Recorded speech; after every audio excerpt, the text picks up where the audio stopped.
Maybe. Hey, everybody, you are watching and listening to the We All RIZIN podcast. This is your host, Andrew Benjamin. I'm joined with a new guest joining us to cover RIZIN Landmark 13 in Fukuoka. We got Dean Honey Badger. How you doing, good sir? Hey, doing well, Andrew. Thanks for having me. Thank you. And now it's Dean Honey Badger, not Dean the Honey Badger, right? Yeah. Because sometimes they replace your last name with your nickname just to confuse the fans. So, I think what's also great is you joining in for the first time as well. You know, you are a jiu-jitsu brown belt, I believe. Brown belt, also an MMA fighter. So, yeah. Well, tell us, what is it like fighting in MMA and being a brown belt?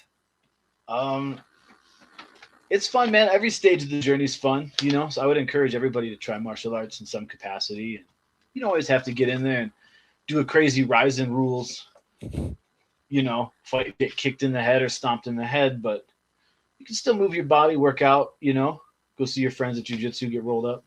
Yeah, I had a lot of. Sorry, go ahead. Sorry, go ahead.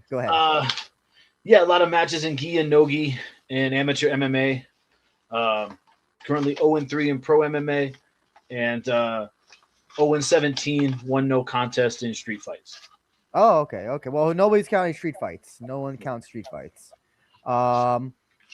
As well. I'm curious to know, going into MMA and being a brown belt, has that enhanced? Has it changed the way that you watch the sport itself from when you weren't competing? Yeah, I think just getting older, having more experience, you know, understanding the types of training that really, you know, bank you the rounds and win you fights versus just make you an exciting fighter. You can kind of reflect on all that. So I see some younger guys getting wild. It's fun to watch. But yeah, sometimes their coaches must be going nuts. So. But I'm like, you know, I'm sure you've gone to like bars, whatever, and you're listening to like people like talk over the fights, and you just think like, oh my god, this person has no idea what the fuck they're talking about. Yeah, that happens a lot. Yeah, it's hard to watch like in public with civilians. As well, is the chat working for anybody? Can someone just? I can't see the. I'm on the YouTube actual link. If anybody could just like post something in the chat to make sure the chat's still working, just let me know. And before we get into the show, RIZIN Landmark 13, tell us how long you've been watching RIZIN, JMMA, and all that. Man, I watched the first tournament when it was that 2-event 8-man tournament. King Mo and Yuri. You know, I always watched the Pride events growing up, and that's what inspired me to start training. I thought it was a really cool, especially watching some of the grapplers, watching like Old Man Sakuraba. So when RIZIN, you know, first appeared, it was seemed like the natural succession, the spiritual continuation of Pride, you know. So yeah, I've always tried to support them and always try to catch their events because they're always good for some violent finishes. Oh, gotcha. By the way, I think I fucked. I know what I did wrong. I absolutely know. I know I did wrong on the YouTube chat thing. It should be working now. If anybody's listening, yes, I accidentally, I didn't put it. I put it for kids mode by accident. I am so sorry about that. So you guys should be able to chat away. Hopefully. Let me see if this is. Let me see. On my end, the chat should be. Let me see. Let's see. Anyway, so yeah. Curious to know, as well. So do you have any fights coming up or anything, that you can say or anything like that? Oh, still healing up from some injuries. So when I'm back up, I'll blast it out for sure. I'll make sure everybody knows. So Still would like to do some more competitions before I'm too old. Okay, great, man. Yeah, listen, I'll say this: regional MMA is a is quite a thing. I'll say that. I think everybody should try to experience at least like being a coach or going to a regional MMA show, because it is like going into a different dimension of just like, you never know if you're gonna be warming up in a parking lot, or you're gonna be warming up in like a ballroom with hardwood floors.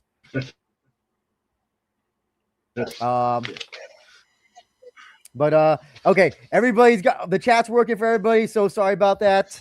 That's what happens when you are just blasting through trying to get this thing working, but that's my fault. Anyway, comment away and all that stuff, guys. Anyway, RIZIN Landmark 13, Fukuoka, RIZIN.TV, April 12th.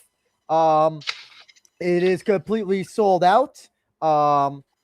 As our good friend T-san says, it sold out as soon as they announced the title fight. And it's always funny. Fukuoka gets these big title matches. It's really funny that they save a lot of them for Fukuoka. I have no idea why, but good on Fukuoka that they get this shit. That they get this lucky. I'll ask you this, Dean. On paper, how do you think this show looks overall?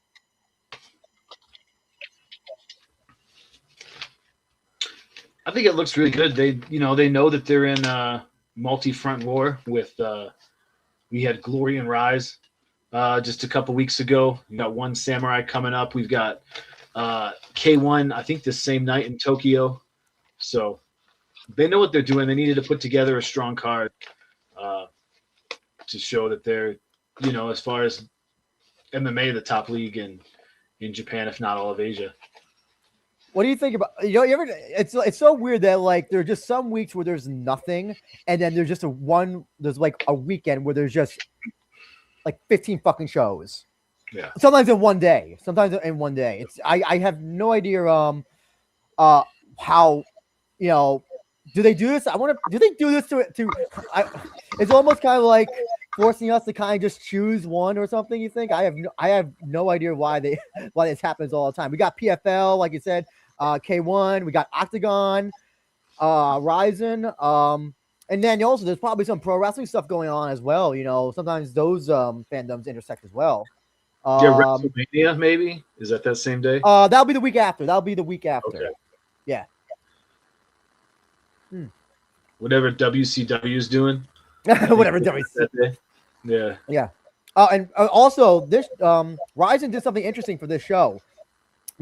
As T-Son says, they're offering a public viewing in the building next to the event, 2,700 yen per person. That's kind of like back in the 80s and 90s when they would show pay-per-views, and it would be like you go to like a place that's showing it, and like that kind of reminds me of that. I haven't heard of a place doing something like that, like other than like a bar or something, for quite a while. Like a movie theater doing like a Tyson fight. Yeah, like that. But this is like, T-Son, what type of building is this? Is it just like is it a movie theater? Is it just like a community venue center? I'm curious to know what type of building is it. But yes, I think it looks good on paper. I'm a little bit suspect of what might be presumably the main event title thing, because it's kind of like an obvious way that's gonna go. I'm happy with a lot of the undercard fights as well. But before we go into the card and all that stuff, we always do something called a poster check, where we look at the poster and like give it a thumbs up or thumbs down, because the posters are 9 out of 10 times awesome. So let's just do a poster check for this. We got 2 posters on here. We have the first one that was released, the samurai sword one with the cage in the background. And then we just had this one released recently, which I used for the image. Now, I was gonna say, is this supposed to be like a crown of thorns almost? I think it's supposed to represent a crown of thorns. That's what it looks like. Yeah. It's that or it's barbed wire, like made by AI, but it's probably closer to a thorn type. I thought it was gonna be barbed wire, but it doesn't. I thought because it's playing. I don't know if Easter is a big thing. By the way, happy Easter, everybody, and happy Easter to you as well, Dean. Thank you for doing this on Easter, by the way, as well. Really appreciate it. Also, I see it as like I think unless they use AI and it just interpret it as that, it looks like looks like what do you call it, thorns. But yeah, what are your thoughts on these two posters that they came out with?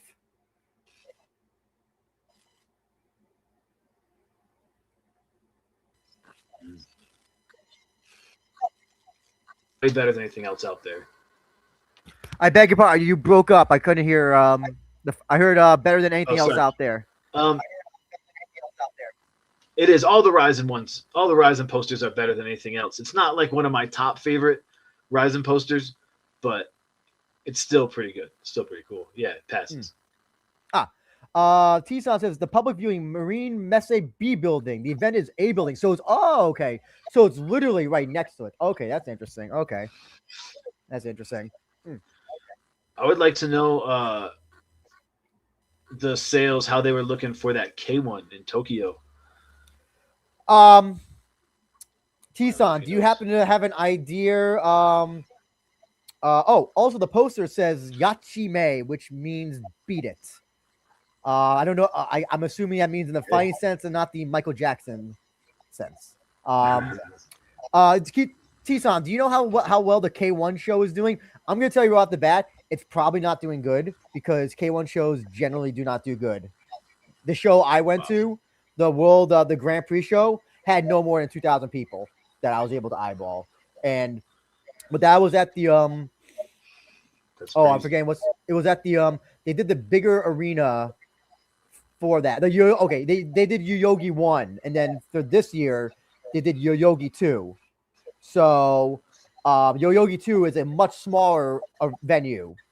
And they did that one was pretty well, but here's the thing, unless I'm hearing something, I usually assume it's not good news. That's how I usually interpret it.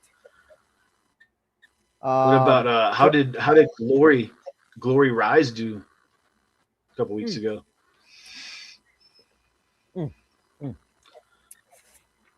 Sorry. I heard it did okay. They were at I think they were at Sumo Hall, I believe. I think they were at Sumo Hall. I think I did hear. I thought I heard Fulton or Vargo on commentary did say that they were almost sold out. I thought I heard them say that. I don't think it was entirely a sellout though. I don't know. I don't know if that's the first time they ever ran Sumo Hall. But I can always double check and let us know for the next show. Oh yes, they're at Yoyogi too. Okay. What is it? K1 is. Oh, Ryzen Zone. I know they have the real life Chun-Li, but guess what? I think this is a case where social media does not translate into actual ticket sales because she's getting like 2 million, 3 million impressions or whatever, and yet K1 is running in Yoyogi 2. I mean, it's kind of like, yeah. I think that to me is when someone's overrated as a draw because people just want to see her highlights. They don't want to actually see her fight, and they're not coming to see her. That's just my thoughts. Anyway, we're gonna get into the show. RIZIN Landmark 13 in Fukuoka, available on RIZIN.tv as always, and with English commentary by the great Michael Schiavello and Damian Brown. So, pardon me. Excuse me. So before we get into the whole show, we always get into what I like to call the prelim landfill. So we're just gonna briefly go over the landfill portion, which I had it right here. Sorry, folks.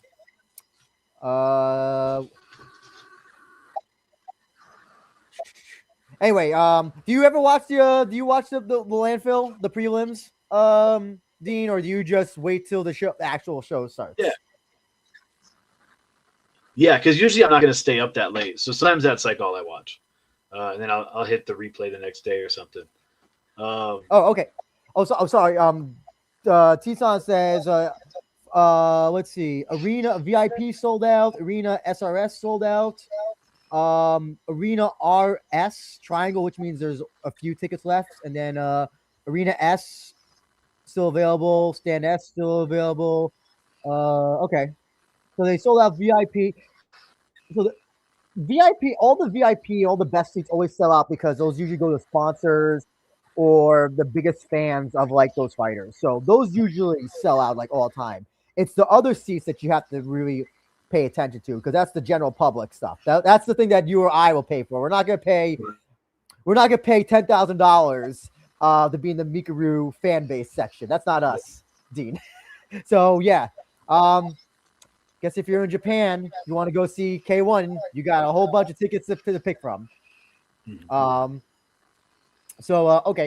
Yes, prelim landfill. We'll get right into that. And the first matches, we have one kickboxing match, and then in case if you don't know, they do deep rules MMA where it's just 2 rounds. 2 rounds, 5 minutes, 2 rounds, 5 minutes. And as far as I know, they don't allow the grounded rules because I have never seen them apply them in these fights. And if they are allowed, I have yet to see them applied. So, yeah. So, yes. First match is kickboxing. Yusei Imamura taking on Yuki. Then into MMA, Ryota Oki taking on Genji Arai. Third is Koda Yamazaki, taking on Tomoaki Arimatsu. And then the last one will be Daiki Yahiro taking on Shun Okamoto. Any thoughts on any of these 4 fights, perchance? Even when I don't know who they are, I trust, RIZIN does some pretty good matchmaking. They always get us some pretty good violence. So, I'm excited to check him out, even though I have no clue who like most of these guys are. I think the third fight is that an MMA debut from a kickboxer? Is that the one I'm thinking of? I think you're thinking of Inoue Miyagawa, but that's on the main card. I think. Okay. Yeah. It turns out I don't know any of these guys, so that's okay. No, I'm excited. They're gonna if they made the cut, it's gonna be worth watching for sure. Plus, usually they blast those ones out on their YouTube or whatever, so you can check it out. And new fans can check it out and see what they're getting into, see some wild highlights, and get them to. Just to let you know, Dean, you're cutting in and out. I don't know if that's on your end. Just letting you know that. My bad. Take your time. Don't worry. Sam, SRE and prelims, you mean? Yes, I meant to say that. Yes. But when they do the opening fights, the deep rules, I don't think they allow the SRE. I don't recall ever seeing them allowed, or I don't ever see them ever done. Like, unless I'm wrong and I missed it, I don't recall like it ever happened. I don't recall ever seeing that offense ever being done, but please correct me if I'm wrong. And RIZIN, yes, Kodai Yamazaki should not be on the prelims. This guy is legit. That guy is legit. He should be on the fucking main card. I have no idea why. T-San also has so these are the tickets for the one show that are coming up. The One Samurai show. I wonder how many now the X means it's sold out and circle means available. I wonder how many of those tickets actually got sold. And they just because this is what One has done in the past. I know that there's been MMA promotions that have done this. They will buy their own, and people and even big promotions do this. They'll buy their own tickets and then resell them through a third party. So technically, the tickets have been sold. So I'd be very suspect if those tickets were actually bought, in my opinion. Well, anyway, one of the fun things I love to do is read some of the background on some of these fighters that are on the prelims, because some of them have like just hilarious. They have hilarious like backgrounds, and So like Imamura, who's in the first fight, he says his special skill is I can make friends with anyone, and his hobby is gambling. Yeah. So it's always funny. So like that's just sorry, Dean. I'm hearing an echo. I'm hearing my own echo now on your end.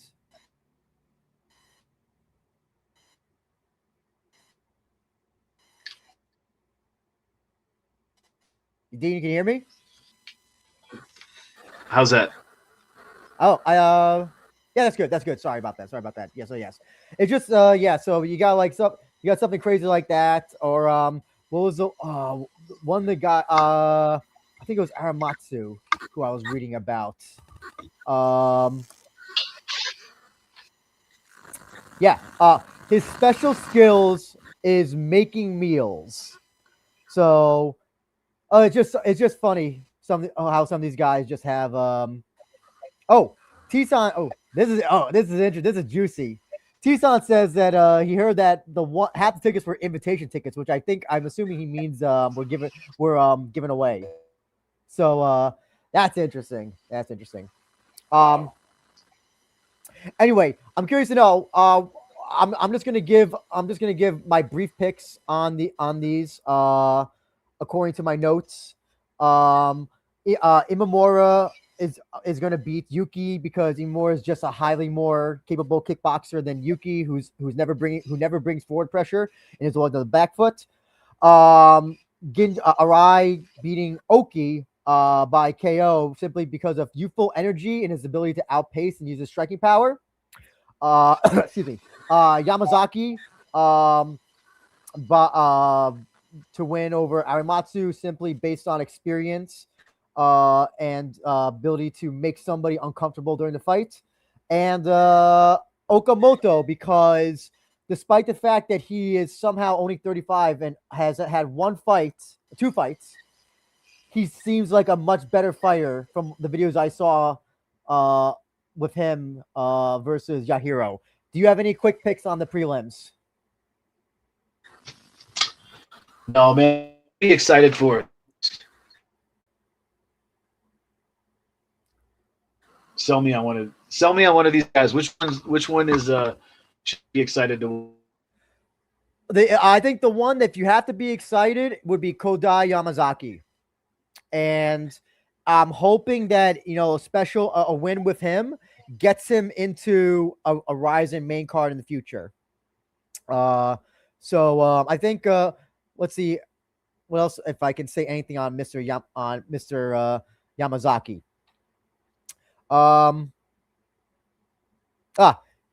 Here's also why you should be a fan of him, because he says his special skill is eating large amounts of food. So that's why also you should be watching out for this guy. Oh my God. This is what happens when you insult one. They'll come into the feed and cut off my guests. That's happened before in the past. Anyway, when Dean Honeybat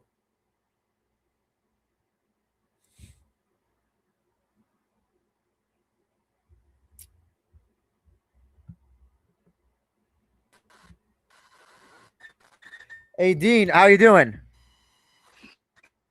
Cool. Sorry to retry.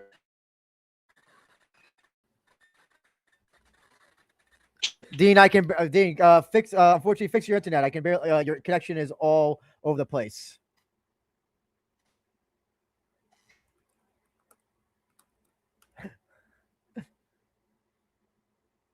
Dean, are you there? Going once. Going twice. Okay. Fix the stuff on your end, Dean. So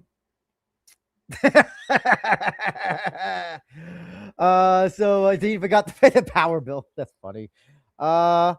So we're gonna have we're gonna have an emergency meeting right now. We're gonna get somebody else in. But we will get into the main card. In the meantime, I'm gonna go straight to the kickboxing fight because I do not give a shit about kickboxing, and this fight will be an absolute this fight will be absolute one-sided murder on the side of Taio Asahisa. Oh, we do have an emergency.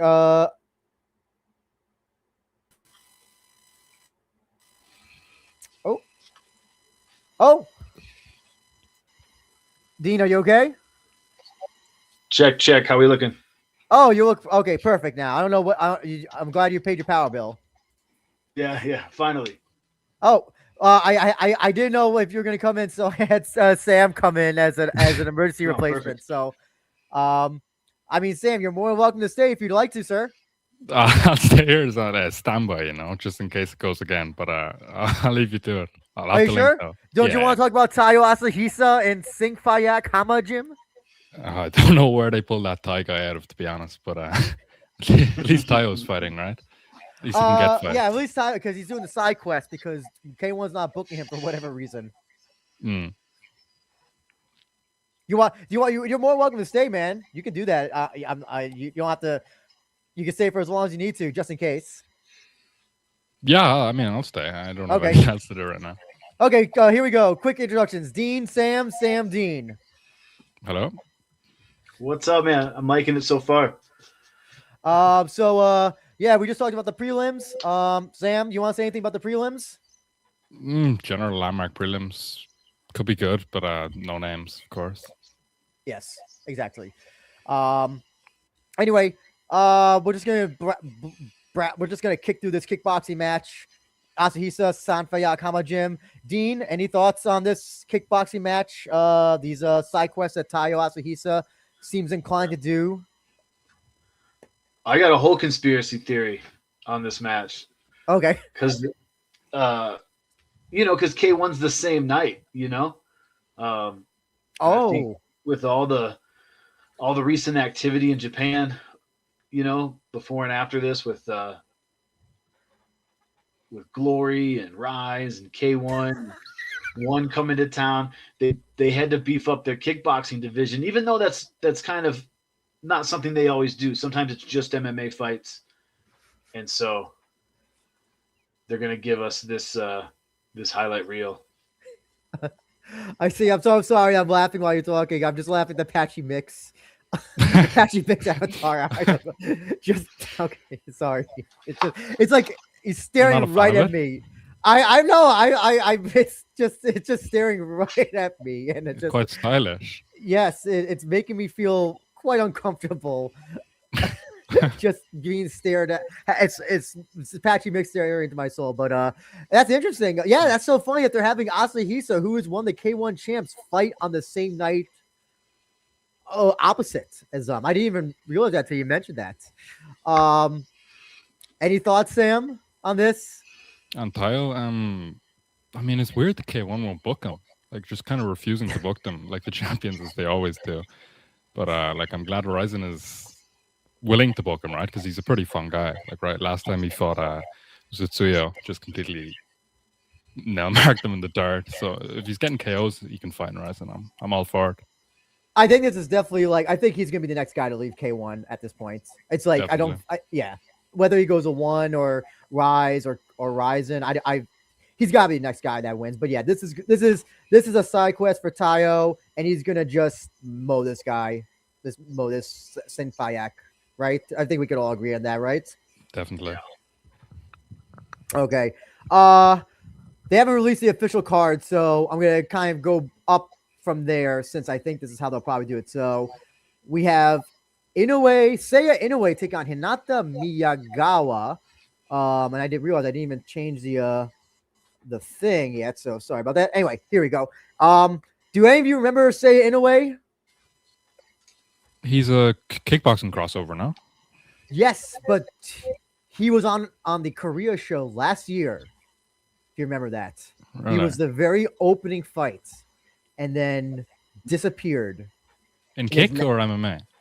No, he had the kickboxing match. Remember there's 3 kickboxing matches. Oh no, 2 kickboxing. Yeah, remember it was the Usami brother. Who I remember Usami. The very opening. Yeah, and then Usami. Oh my God, Sho had the MMA fight. Mason had the kickboxing fight, and the very first fight of that night was Inoue versus another Japanese kickboxer. And then was the Kota Ibushi. Excuse me. Oh my God. Kota Ibushi. Kota Miura fight after that. But yeah. Inoue is now into MMA. Apparently, he's now at black belt Japan. And Miyagawa, formerly of Smoker Gym, is now at Tribe Tokyo. So, guy making his MMA debut, taking on a ex-smoker Tribe Tokyo guy. Any thoughts, Sam? I mean, like, former kick guy MMA debut against just a kind of like a bomb, like a journeyman 6 and 7, average smoker gym kind of situation here. I don't have too much thoughts on the matchup because it doesn't give me anything to be interested in rather. It could be fun. Probably will be fun.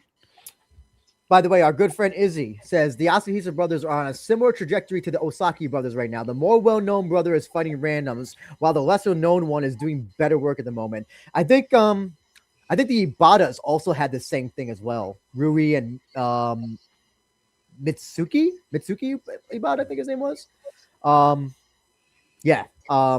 always seems to happen. One guy always gets the high level fights, the other one's just like side quests for whatever reason. That's so funny. Dean, any thoughts on this fight? I think it will be fun. It's kind of like, I guess it's pretty good matchmaking, with what they're working with.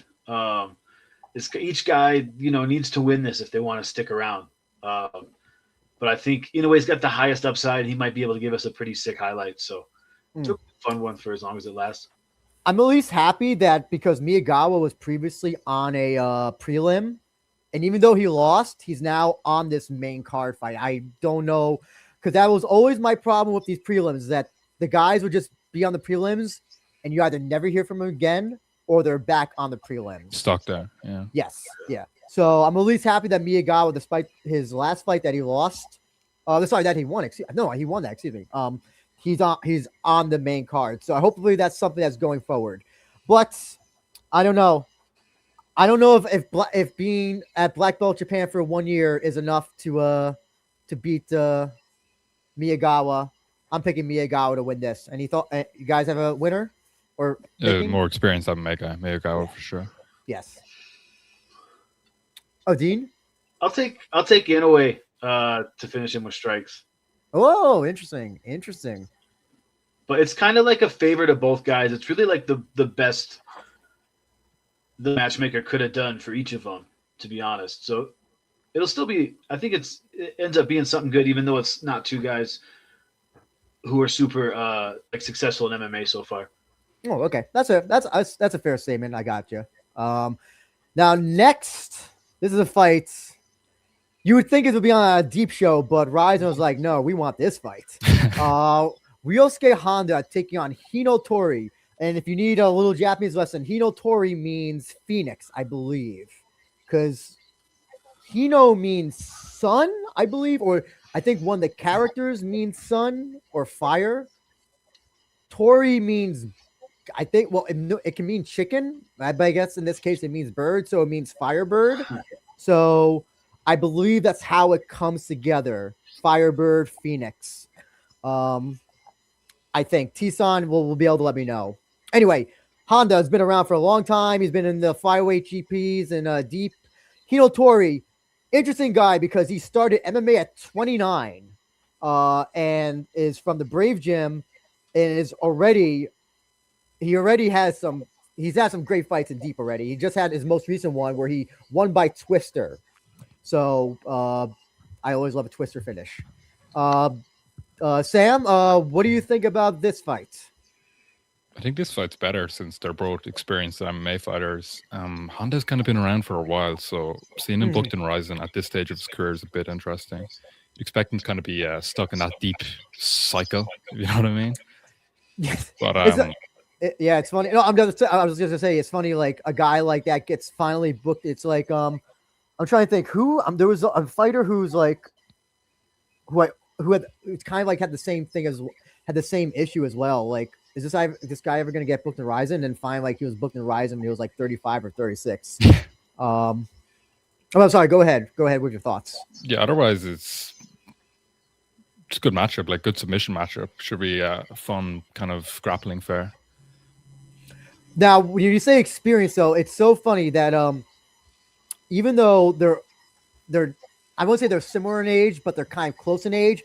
Even though Honda, look at that, 14-7-1, while Hinotori 3-1. 4 fights or something. Yeah. Yes, and at the age of 20, let's see, 32. By the way, has that Asian genetic of not looking 32. By the way, as well. I thought he was a lot younger until I Be an saw old his picture, age. I think. From deep. Are you sure? Because I always assume the green one is the RIZIN one. Yeah, but they use other promotions like photography before. Okay. That'd be funny though if he comes out and he looks just all like haggard and like 50. Face sagging off. I can see it.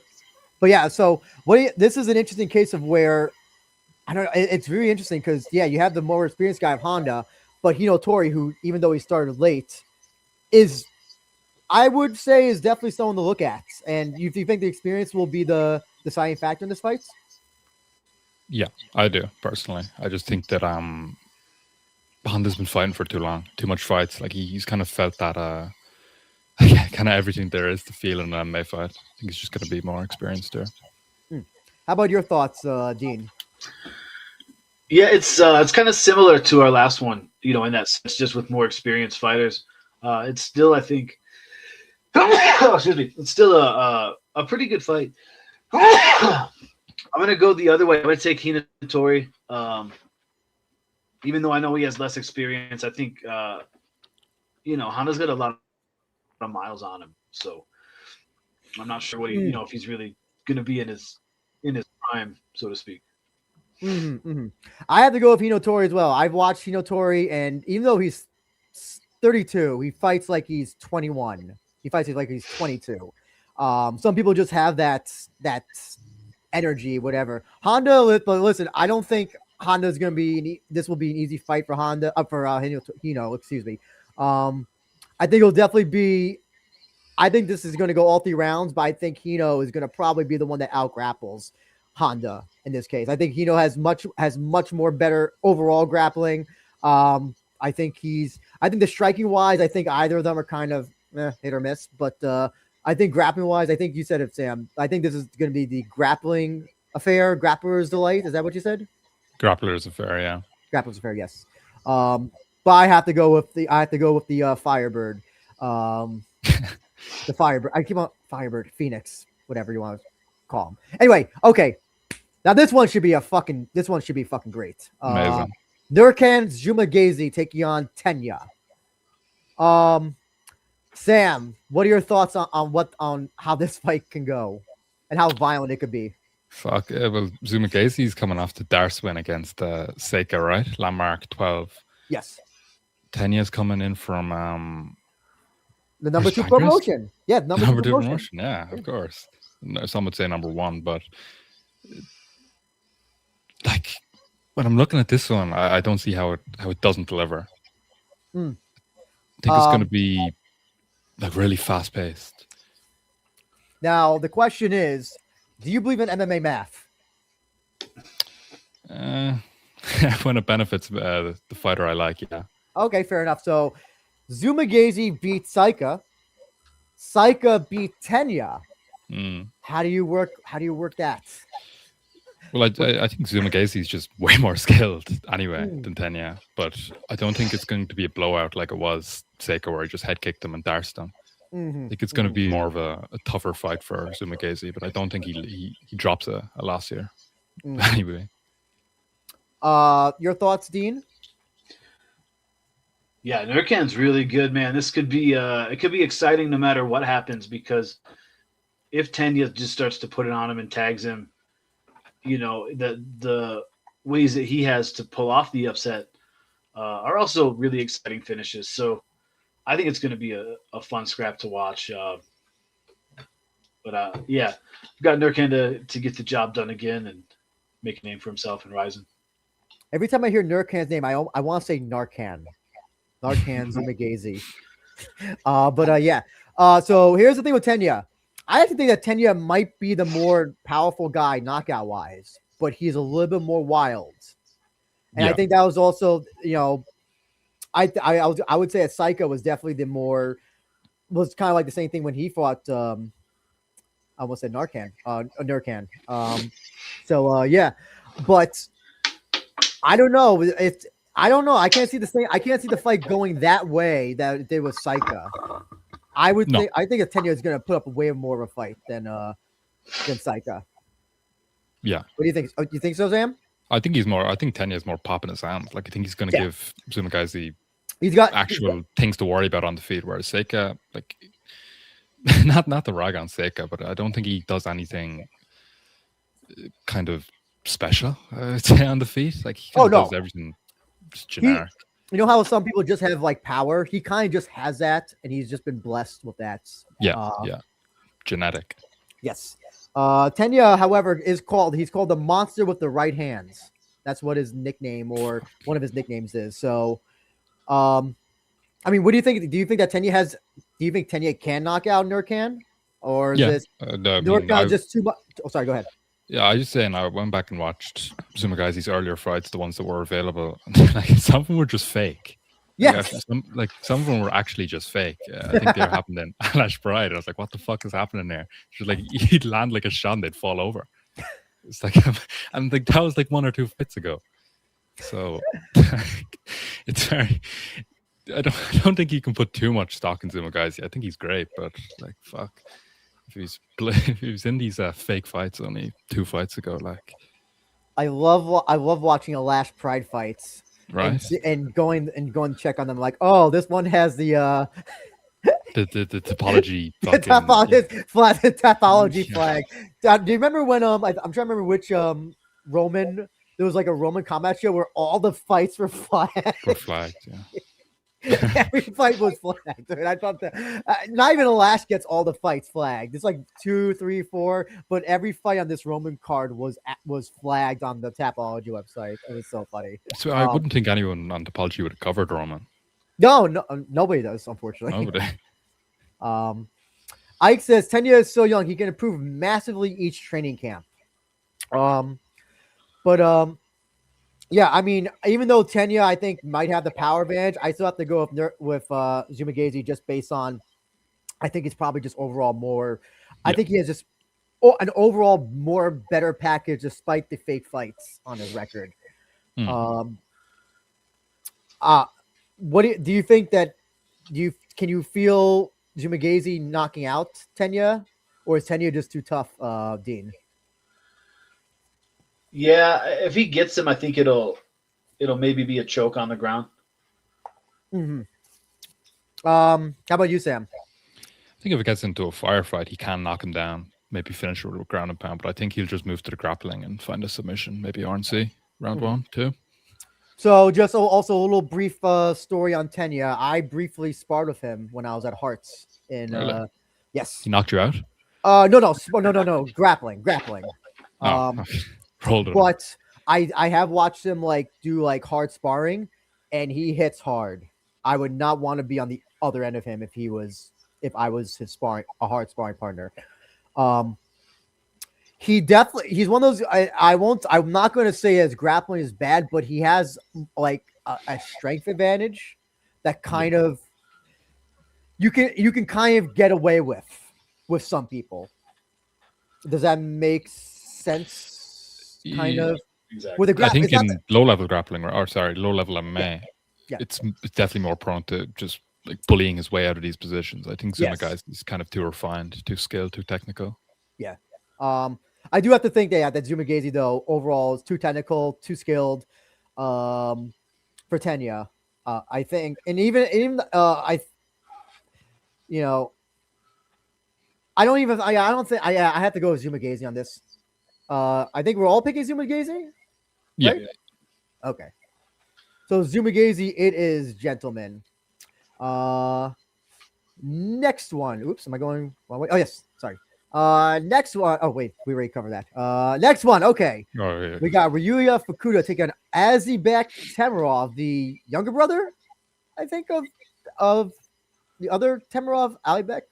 what was his name? I forgot. Oh, what was his name? Ramazan Temirov, who's in parts unknown right now for reasons. Anyway, interesting fight. I was not expecting this fight to be made when Ryuya Fukuda came out on that RIZIN press conference. Yeah. Both are strikers, and I'll say this about Temirov right off the bat: he is not as good as his brother, unfortunately, when it comes to MMA. No. That's not an insult, but it's just he doesn't have the total package. I watched some of his fights, and if there was somebody who had as bad as grapple, I would put that maybe Kyohei Hagiwara maybe has better grappling events than him. Jesus. Yes. That is good. That's going far. Hagiwara is improved, but he can shrimp now. He can trip, yeah, and he knows how to defend. But Temirov was just getting his. I watched his most recent fight. He kept getting his back taken by his opponent and just thrown to the ground, and just seemed like he couldn't get out of any position. It was just all being controlled from the back. Fukuda needs no introduction. I think definitely one of the RIZIN favorites, one of the audience fan favorites of RIZIN's bantamweight division. Sam, what are your thoughts on this fight?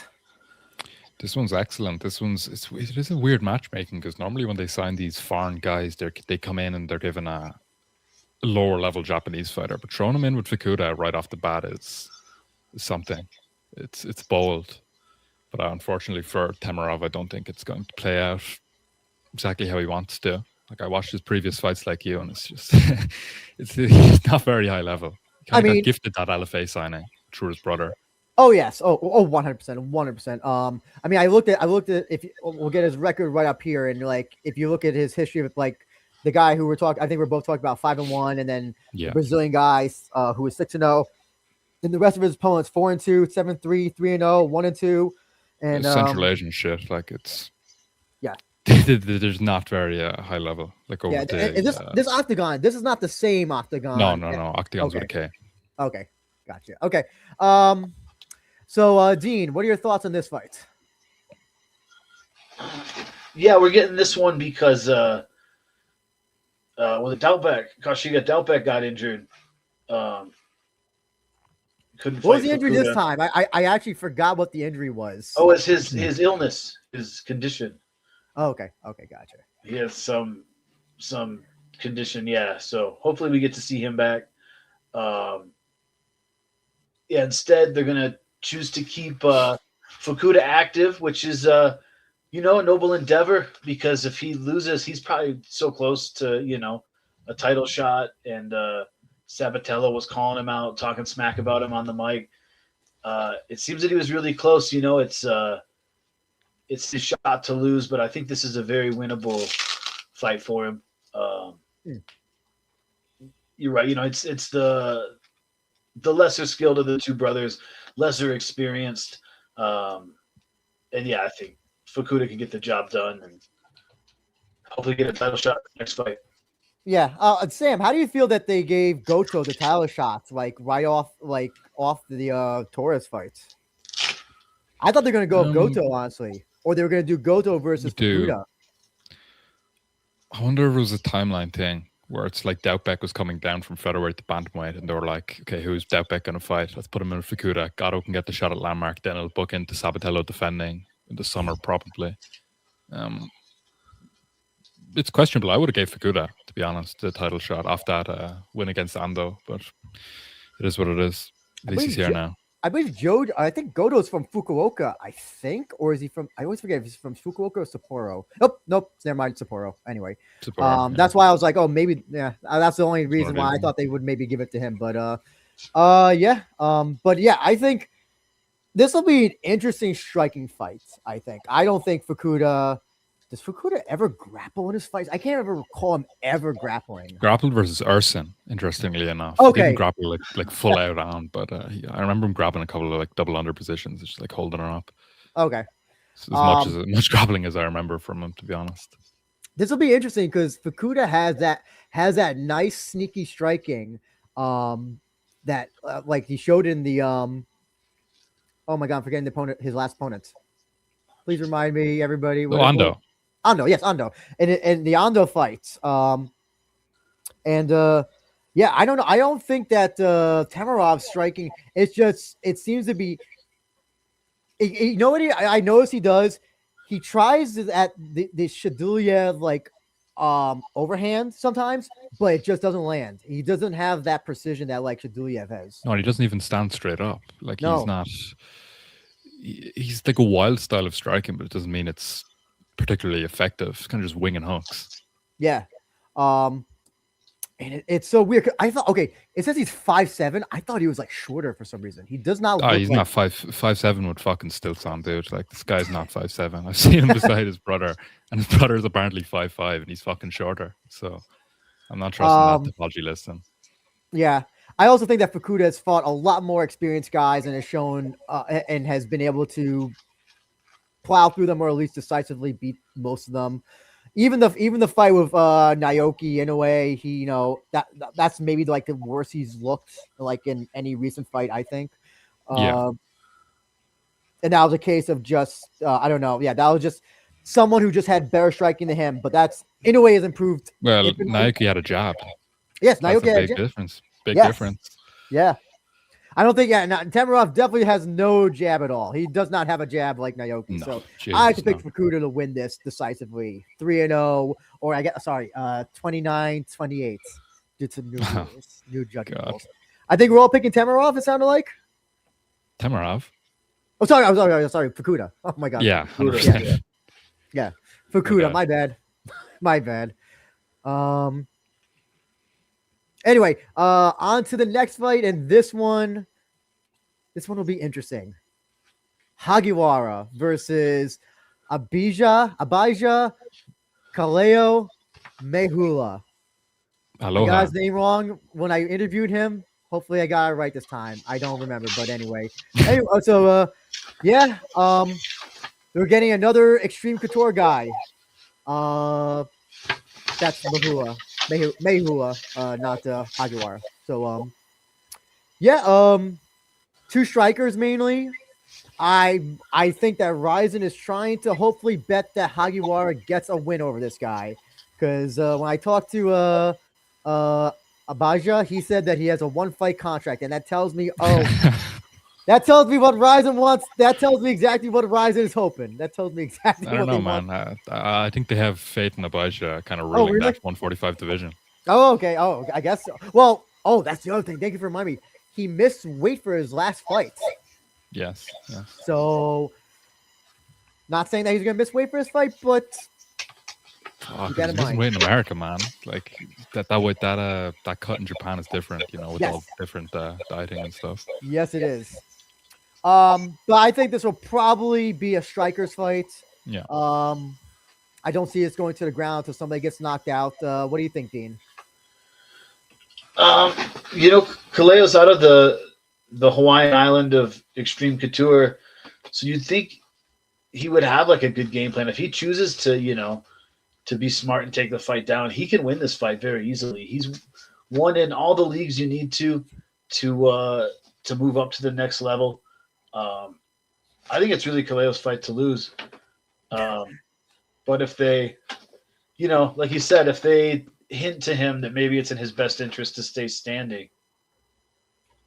Or you think they're going to do some like affliction thing with Oh god. Petruzzelli and Kimbo Slice? Elite XC was that, no? Oh, sorry, Elite XC. Yeah, sorry. Affliction died for other reasons, but yeah. Elite XC. Because like the playbook's out on what to do,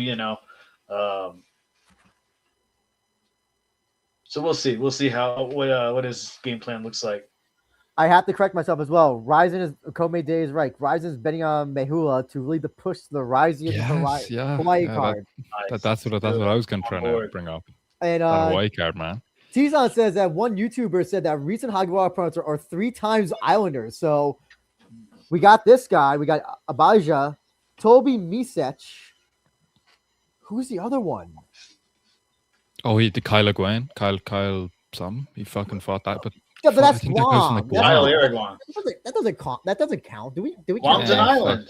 It's all the same. Oh, I go.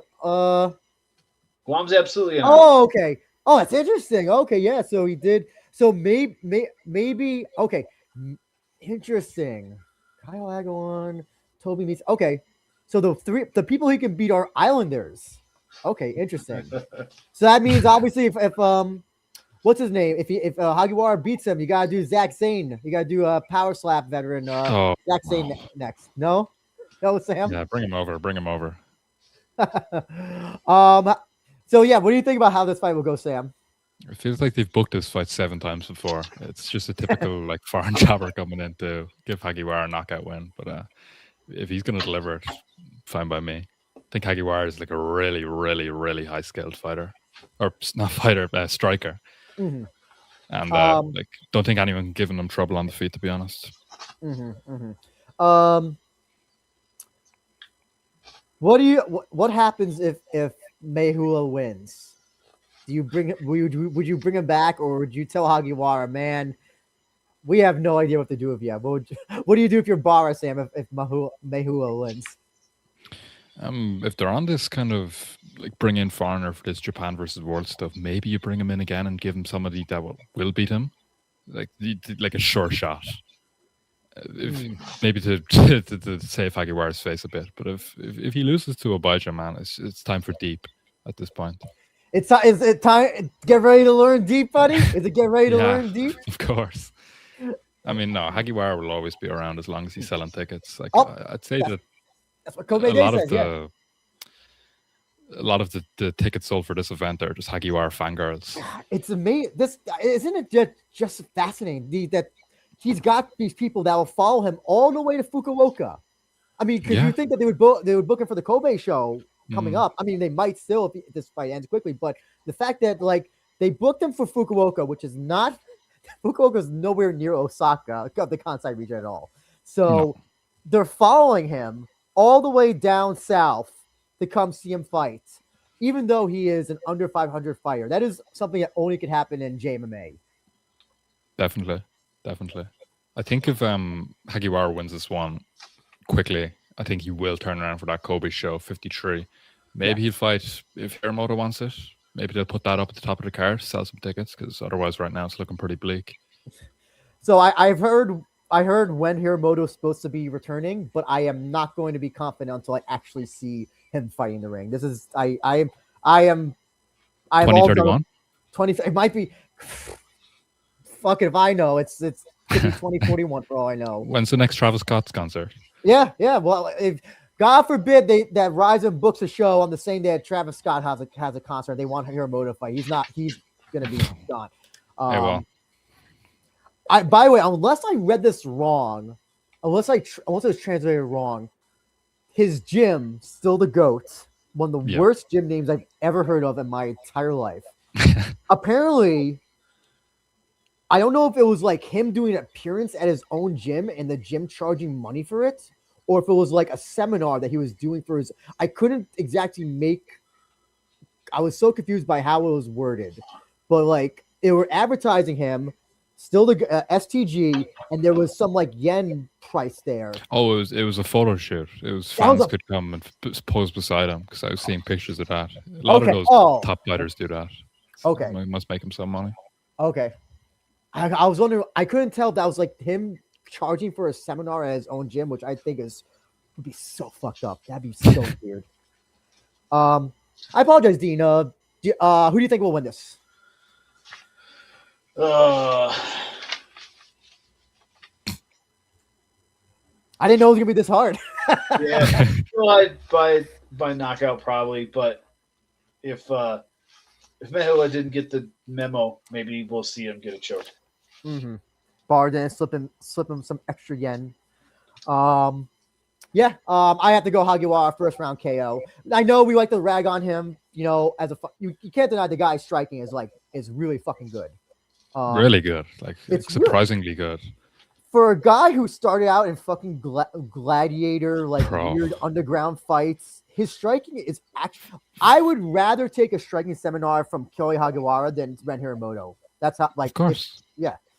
It works better for MMA as well. Like Hiromoto is quite by the book, very kickboxing oriented style. Hagiwara's style kind of works in MMA more. Yeah. It's more effective. And even the guys that he put up trouble, Kyle Agawan fight. Like I know people don't like Agawan, but he's still an experienced MMA fighter. Hagiwara was able to beat him, almost finish him with strikes to the body and all that. So yeah, his striking is really good. His is good for RIZIN. It's good for RIZIN. It's good for entertainment value.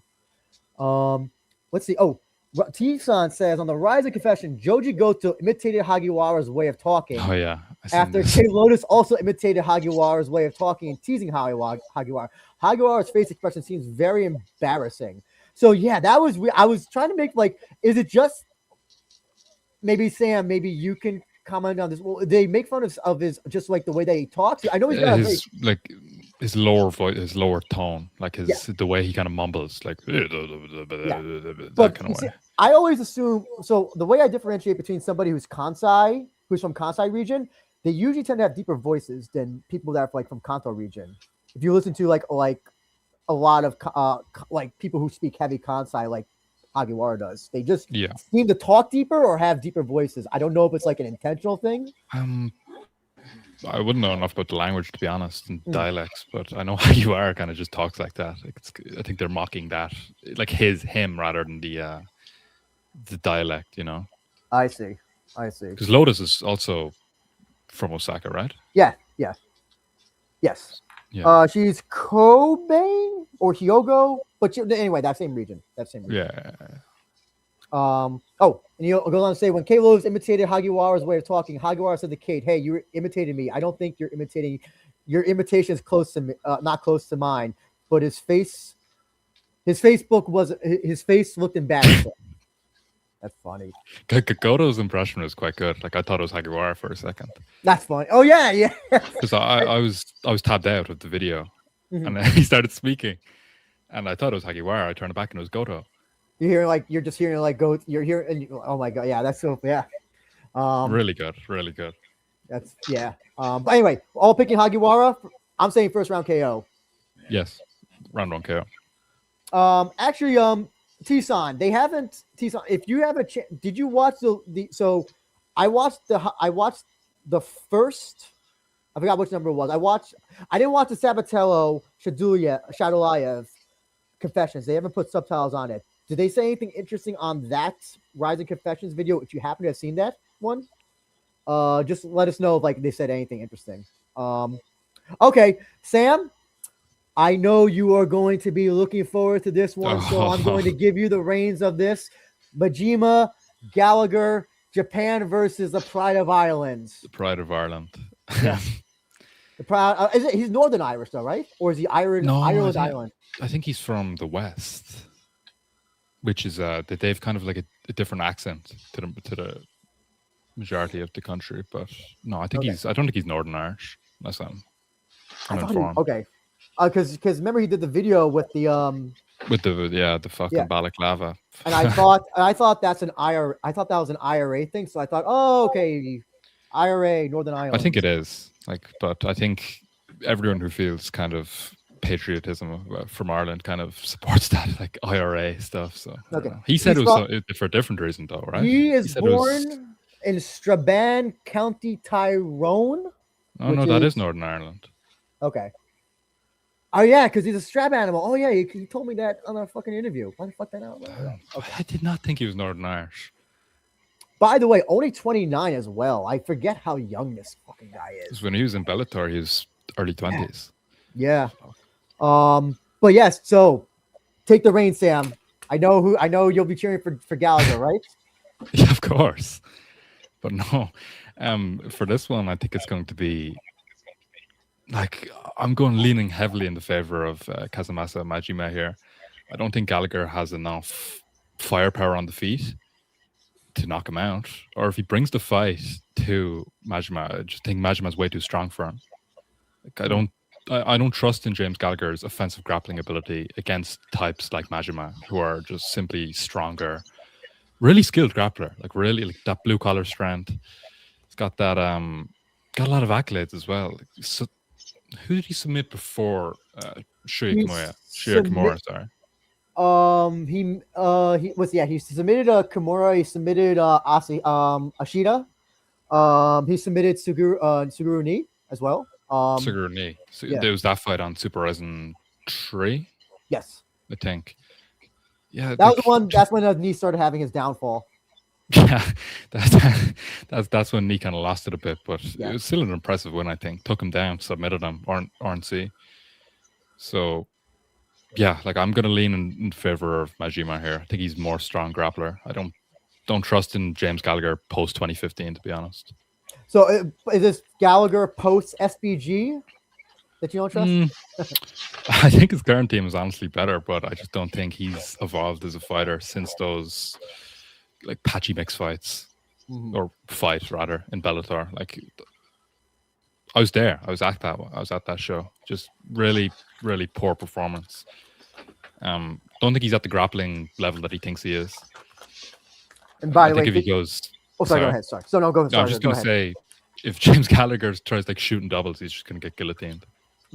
Just was it? I was going to say, in case if you want to know, he is now. Yeah, it's no longer SBG. He is now with Subzone, and as I erroneously called it in his interview, because the Mortal Kombat trailer just came out the same day. I called it Sub-Zero Academy. So Sub-Zero was on my mind at the time. Anyway, Dean, your thoughts on this fight? Yeah, it's interesting because Gallagher's the younger guy by like 5 years, but we're wondering like what level's he going to be at? Is it going to be the same success that he's had in the past? I think he has a more focused grappling game plan. He has like a start to finish style and approach that works really well. He's looking for the choke. He's looking to take the back. Whereas Majima kind of just, he'll live and die by going to the ground. I think he'll go to the ground with him, and I think Gallagher's going to get it done. If he doesn't win a decision, he'll probably choke him late. That is interesting. So I'm curious to know, Sam, who do you think is the better MMA fighter? This is an MMA fight after all. Who do you think is the better one? Oh, Gallagher. But I don't think Gallagher has like some sort of like well-rounded skill set to the point where he can strike with this guy easily. Some like pretty standard striking. I think Majima matches him there. I do think he's more of an active MMA grappler than Majima, but I think overall skill-wise, speaking purely on the skill of how good their grappling is, I'd rank Majima higher. Doesn't mean that Gallagher might not be able to find something, but I'm picking Majima here. I mean, when I talked to Gallagher, he argued that he had the better MMA grappling because Majima is just kind of like is more pressure grappling, holding position, while he incorporates strikes to change position or get a better position, not just to sit there and wait for the choke or anything to open up. But that's more fan friendly grappling style. It's not exactly a better MMA grappling style. Because speaking on better, if Majima is picking up wins by just sniffing somebody in half guard, it's effective, right? So you'd have to rank that as well. So because if you remember from his fight with Yokoyama, and I'll even say the Saito fight, where he will just hold position if he knows that he can't get a submission. He's not. Yeah. He won't try to advance. He won't try to do that much. And I don't. Very strong as well. Oh yes. This is a case of what's it called, old man strength. I think that Majima definitely has, or like farmer strength, rural strength. I don't know, whatever you call it. Blue collar strength. Blue collar strength, yeah, because he is a what is he? He's an anvil maker, or he makes metal or something. He's a like a steel fixer or something. Yeah, and the funny thing is that like there's only one gym where he lives in. There's like that one. I forgot what area of Japan it is, but it's the only gym that's there, and it's just like, he'll go to the factory in the morning, 8 a.m. to whatever, and then go straight to the gym to Mori Dojo. That's it. And it's fascinating. It's fascinating. Like he really is a blue collar fighter. Really is a blue collar fighter. Dedicated. T-San says Wikipedia Majima started judo at age 3. I didn't even know like people could walk at age 3. So okay, I don't even know what age 3 judo looks like. People. I don't know. Like, do you just crawl over and you push him over? I don't know. I didn't think kids walk till like age 5 or something. Code Mayday says Majima has an 89% finish rate. Which is here's something interesting. T-san says he lost to Koyomi Matsushima in an amateur fight in 2014. That's interesting. Okay. Storyline. That's story. Well, we'll see if Koyomi actually fights. I'm still hoping that they just book him all the time and he never fights. That's just like if he beats Kafaro, I just don't think he shows up again. Like he's just immediately gone after, which would be he beats Kafaro and then he just will wait out for that UFC contract. The road. He's not going to the UFC though. Like it's a very very prosperous wish. That guy was holding out for after he lost or what was it?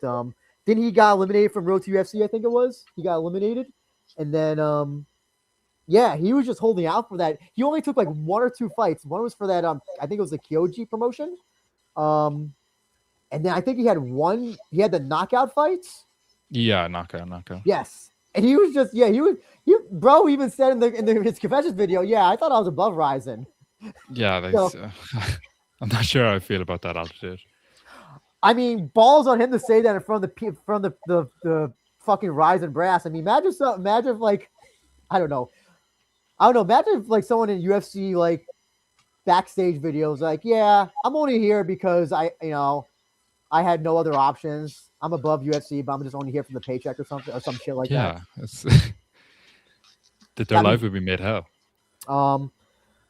So Sam, you picked Majima to win. Gonna pick Majima by sub. Dean, who do you pick? Gallagher. I'm gonna have to edge on Gallagher only because of the MMA thing and on the MMA experience, and I think that he's slightly better when it comes to the MMA game.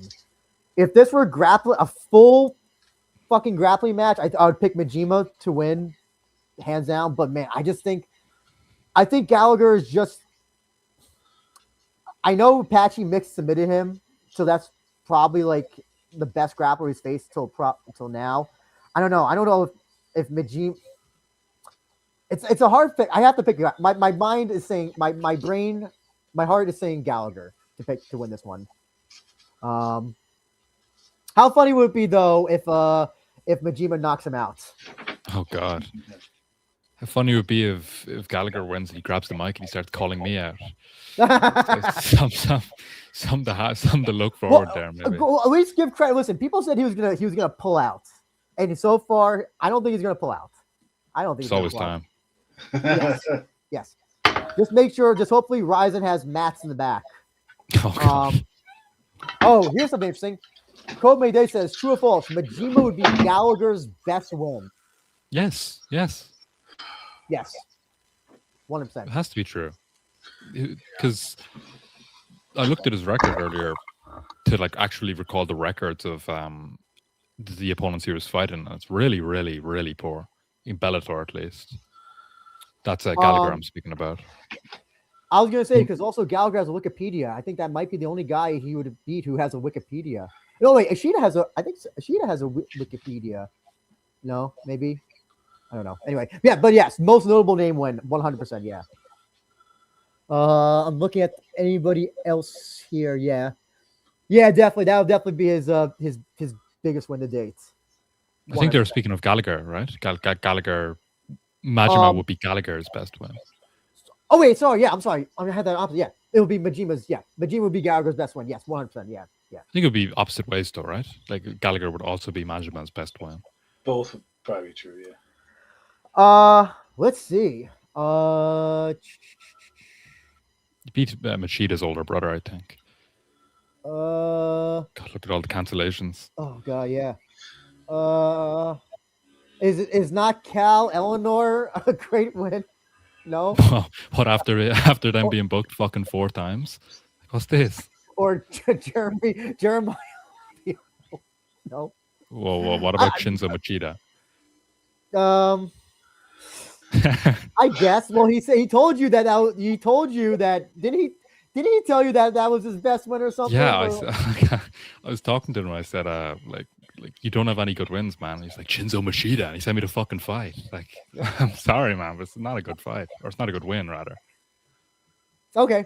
It'll probably be his best win in terms of just guys who are just, I guess, high level. The James Gonzalez one, maybe. Really poor fight, though. Yeah. There's Jeremy Kennedy was supposed to fight him. I didn't even know that. Or is that? This is that one of have those. been PFL? Like, It was those Champion Series where there was like all yeah. weird. Okay. Yeah. Okay, so we're all split on this. Okay, but I'm looking forward to this fight. I think it's gonna be a great fight. Yeah, all I think agree on it's gonna that. be a good grappling one. Yeah. Do you think James Gallagher will say anything that will get him in trouble, Sam? You think he's gonna say something? No. Will he say something that's incredibly cringeworthy? Yeah, probably. Okay. On to the next fight, ladies and gentlemen, and we actually have an atomweight fight. Ayaka Hamazaki taking on Natalia Kuzina, formerly of Russia, now at ATT. Both hearts are in judo. Natalia has gold medals from the Rio games. Ayaka, we know, former champion for RIZIN, and been around this game for so long. Sorry to say as well, I did not know that was her at the press conference. I actually thought that was a guy. I was like, who is this person that's coming out with this haircut? Who's this good-looking gentleman? And then it said Ayaka. I was like, oh shit, I feel bad now. She got a new haircut. Yeah. Sorry, not Natalia, Natasha. I don't know why I put Natalia. Natasha. Yeah. Also, interesting that she's the LFA strawweight champion. Has never fought at atomweight because there's no promotions other than Invicta that have atomweight, and Invicta doesn't exist anymore. So, also started MMA pretty late as well. She's 34, I believe. And then Ayaka is obviously getting close to her 40s. Dean, what do you think about this fight? The lone woman's fight on the card. Yeah, it's a tough one, man, for Ayaka for this style to take on another judo athlete, somebody who was, I believe, a bronze medal in the Olympics. So she really just needs to make it an MMA fight.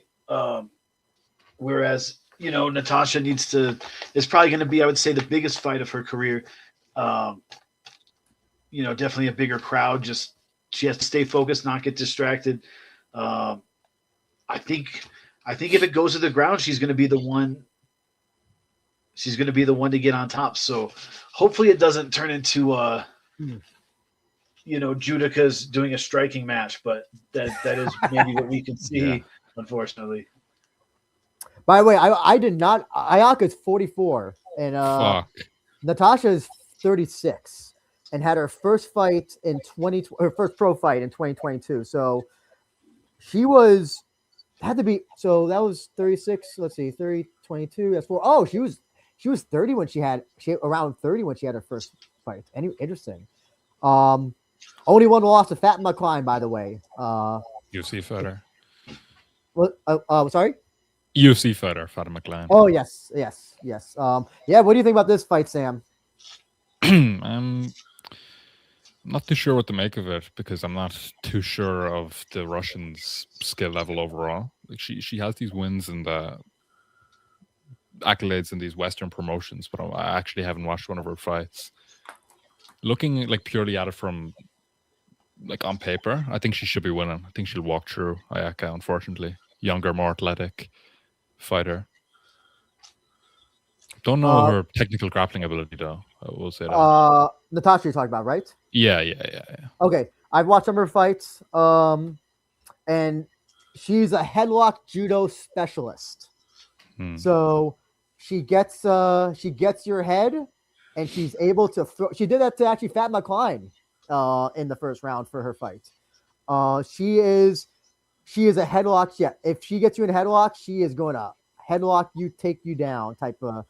And by the way, everybody's saying yes. I know that Kuzitina is a GFL alumni. We all know that she got drafted.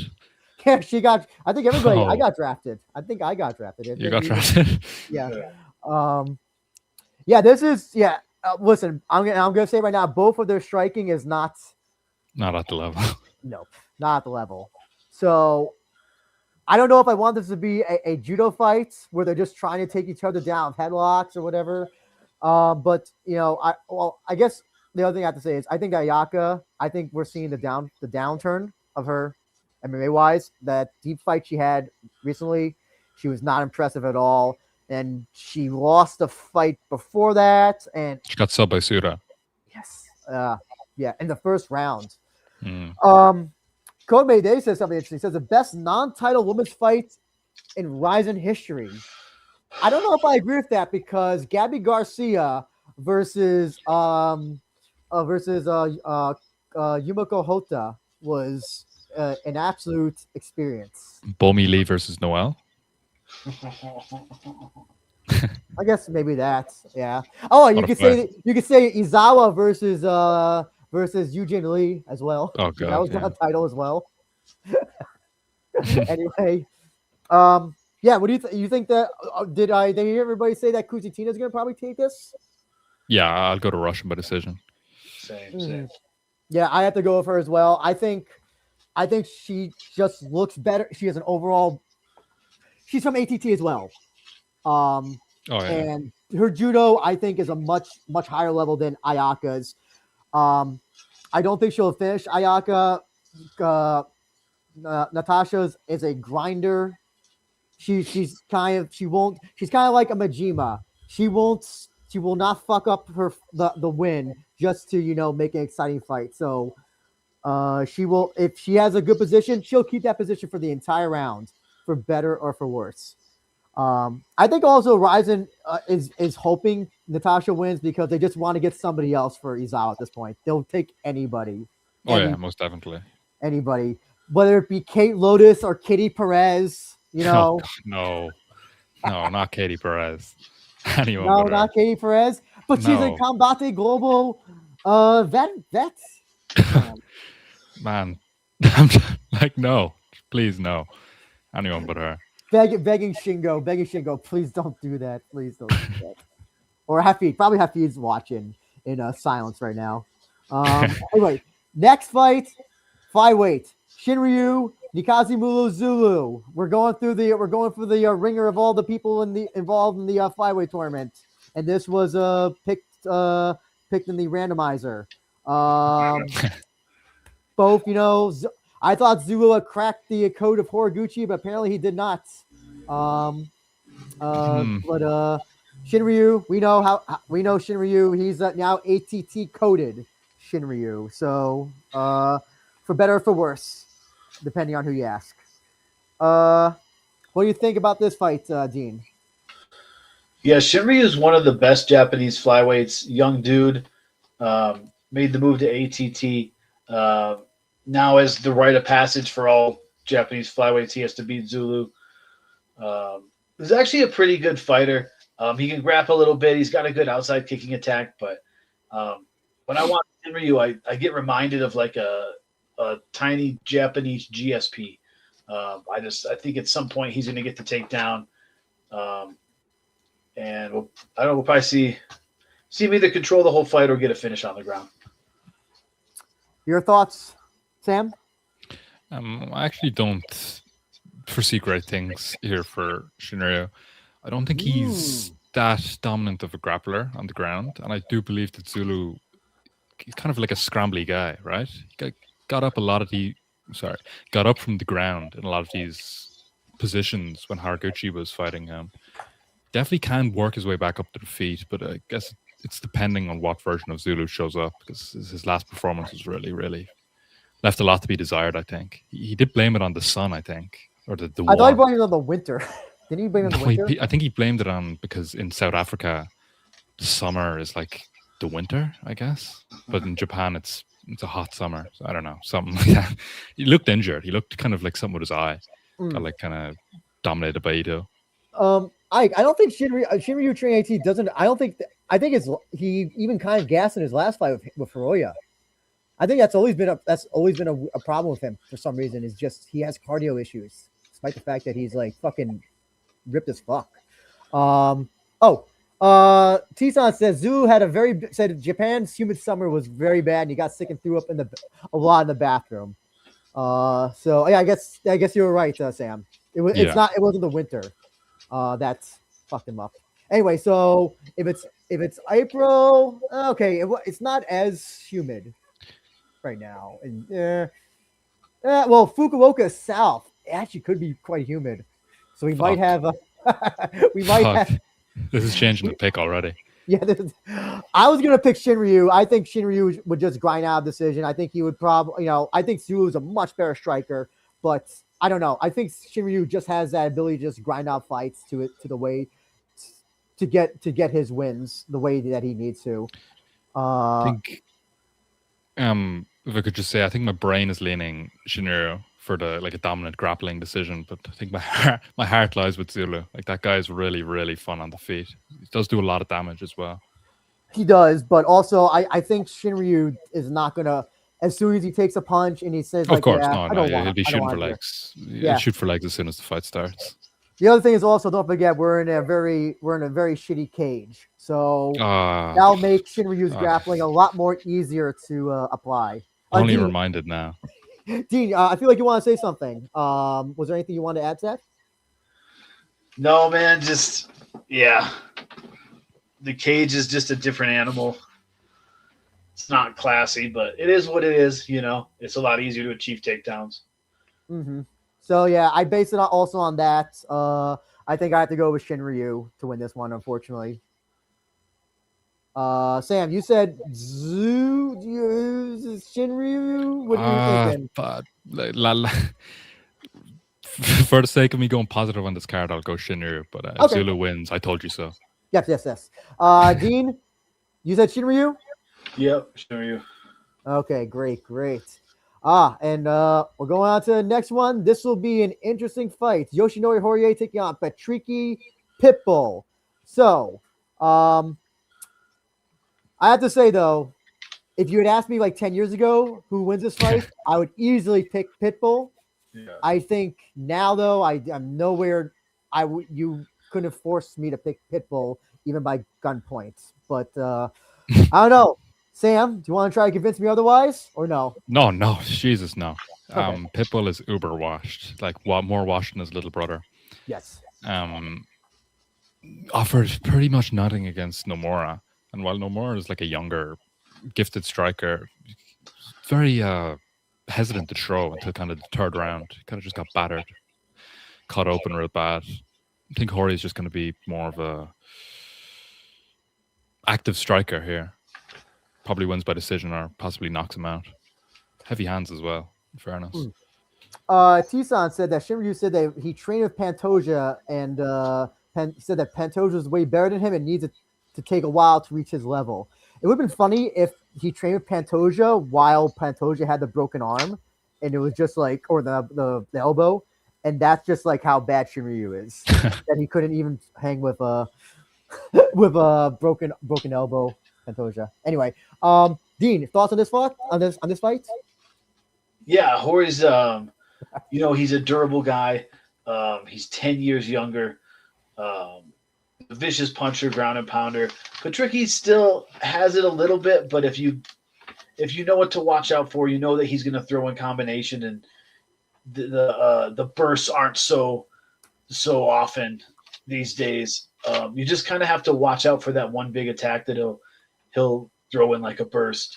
So I think he's a lot easier to beat, now that he's 40 years old. So I think Yoshinori should be able to either get in and out pretty quickly and just keep his defensive wits about him and win a decision, or he might even be able to put him away with strikes if he gets real aggressive. Look at this. This is Patricky. Look at his last win was Souza. That was like Bellator versus RIZIN. Yeah. Oh my god! If you don't count, because that was a last minute fight from Satoshi's end, because it was supposed to be him versus AJ McKee.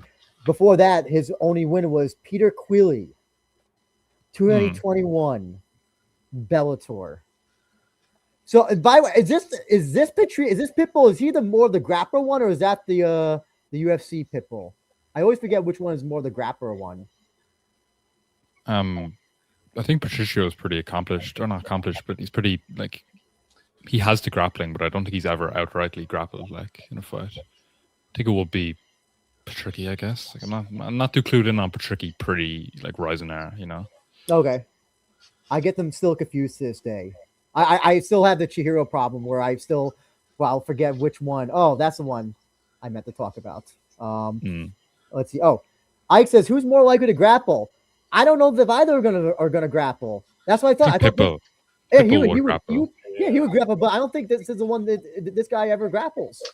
Clay Collard. I only seen that fight now. Clay Collard's standing TKO. That's a horrible loss. Yeah, that's the one guy he could have grappled against. Yeah, quite honestly.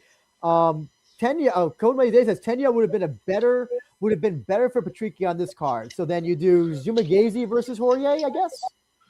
And then Tenya versus Patricky. Yeah, I thought that's what they're gonna do. To be honest, I like what they did. I think it'll be exciting.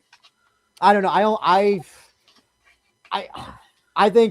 Do we think Horie is going to finish Pitbull? Yeah. Oh, Tisan says Horie did a crowdfunding. What for? What? Wait on. 77 people funded and got 772,000 yen, around 5,000. What was he crowdfunding, Tisan? Alcohol. Was it out? No, he said that he took a break from alcohol. Crowdfunding. Was this for when he trained in Killcliff? Was this crowdfunding for him training at Killcliff or okay, that's what it was. Yes. Okay. So it was for his training at Killcliff, which I don't know. Well, listen, him and did you Sam? You saw all those pictures of them getting beat up by with knee as well. Kinoshita, knee. Horie getting just beat up by Burns and Usman. Jackson. Oh, Usman. Yeah. Oh man. Okay, but it is weird when these Japanese fighters go abroad because I'm all for it if they're gonna learn, which I think they're more likely to learn in like a gym like ATT rather than Killcliff. Because in Killcliff, I think it's so secluded. I think they're kind of outcasts in the gym. They kind of just train with each other. You can do that back in Japan. So yes. So that I can tell you for a fact that, and I don't know what ATT structure is, but my understanding of Killcliff is they have a thing for like, okay, this is the pro. Okay, so they have the pros will all kind of train each other, and if you happen to get into the pro training, you're not a pro, you're gonna get the shit kicked out of you, type thing. So yes, and so even though Horie was Horie, Knee, and Kinoshita, they're all like pro fighters. Kinoshita was in UFC. They were still not treated like actual like Western pros, like Gage G, Jason Jackson, and the other big names that are at Killcliff. Gaethje? Is Gaethje at Killcliff? No. Gaethje's with Whitman. Okay. Who the fuck am I thinking of? That wasn't there someone who what's my brain? Who am I? Okay. Anyway, RDR's there. Sorry, who's that? RDR. Rene RDR. Oh, RDR. Okay. Oh, he's like. Oh, I didn't know he was at Killcliff. Okay. But yes. Yeah. So. Yeah. But by the way, the funniest thing about that was apparently Suguru Knee learning about the prices for the sizes of McDonald's coffee latte things. Anyway, I think we're all picking Horie. I think Pitbull's way too shot at this point, and I don't think he's gonna grapple away. That's the only way he can win. I think. No other way. So I think we're all picking Horie. Yep. Oh, Dean, I didn't hear you. Sorry. Yeah. Horie in the distance probably finishes him with strikes. Okay, gotcha. Now we're gonna get into the title fights. Finally, the good shits. The good shits for some, I guess. Or at least one of them is kind of good. First one, Sabatello, Joji Goto. We kind of talked a bit about Joji Goto getting the title shot before. Really looking forward to this match. Dean, what are your thoughts on this match, sir? I think it's a good fight for Sabatello. Goto's a good southpaw striker, but his arms like aren't very long, and Yes. he definitely doesn't have the reach advantage. Sabatello was forced to strike on the outside against Oda, but I think anybody else, he kind of doesn't care about distance. He can just charge in. He can use his wrestling.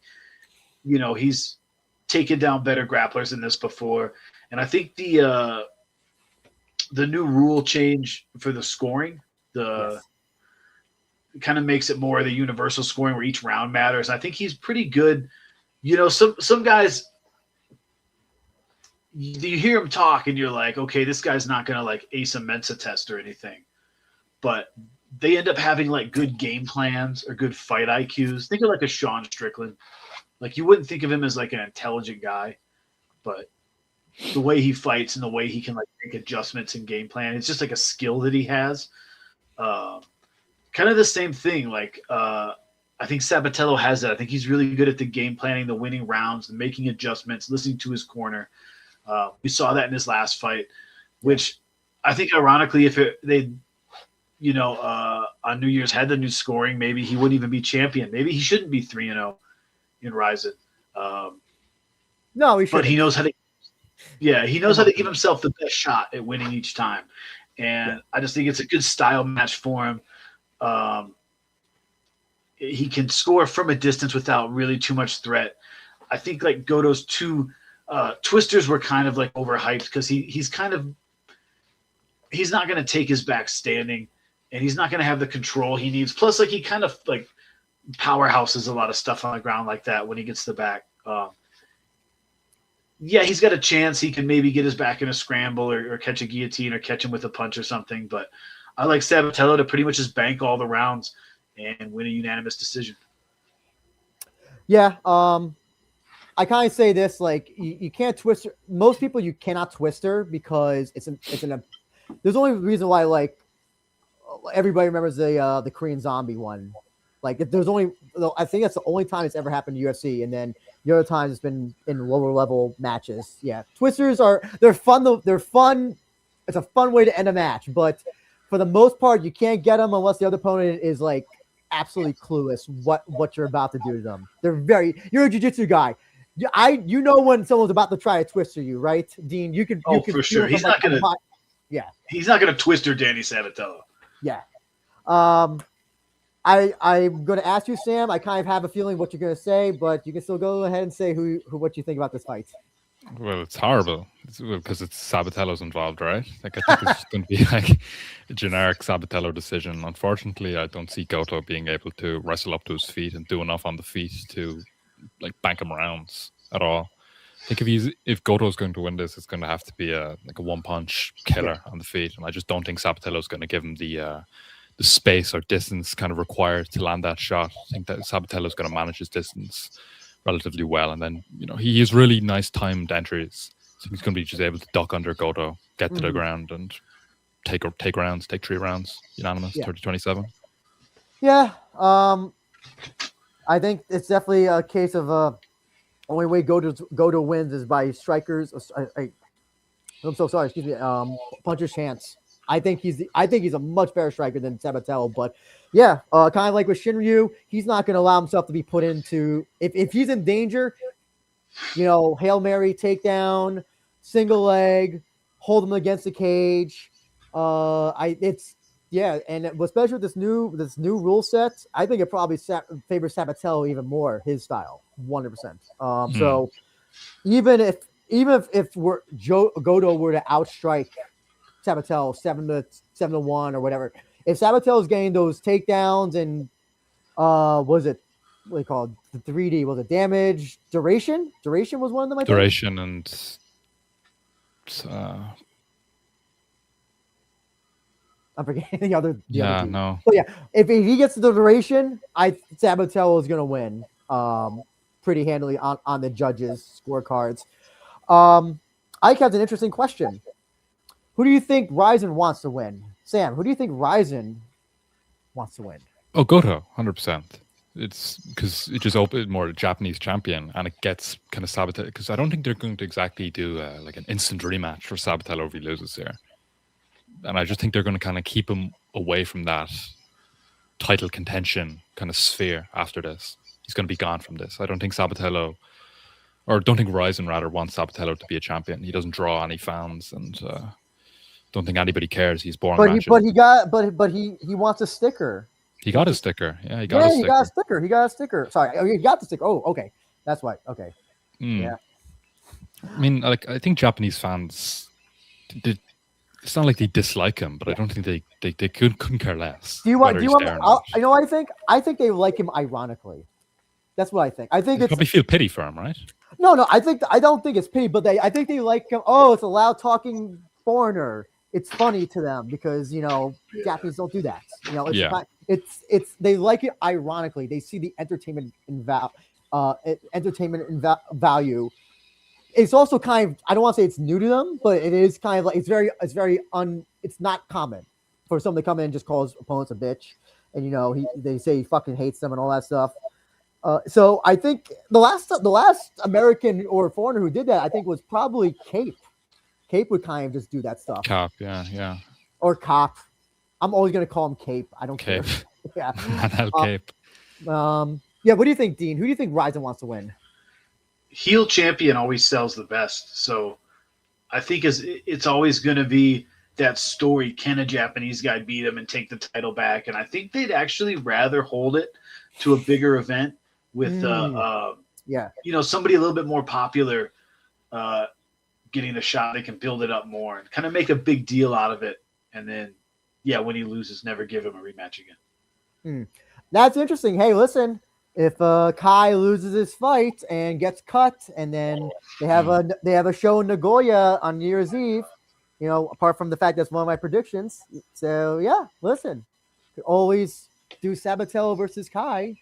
Okay. Oh my God. So Puffle says Sabatello attracts a lot of American viewers, though. I don't know if I can agree with that. I don't think he does.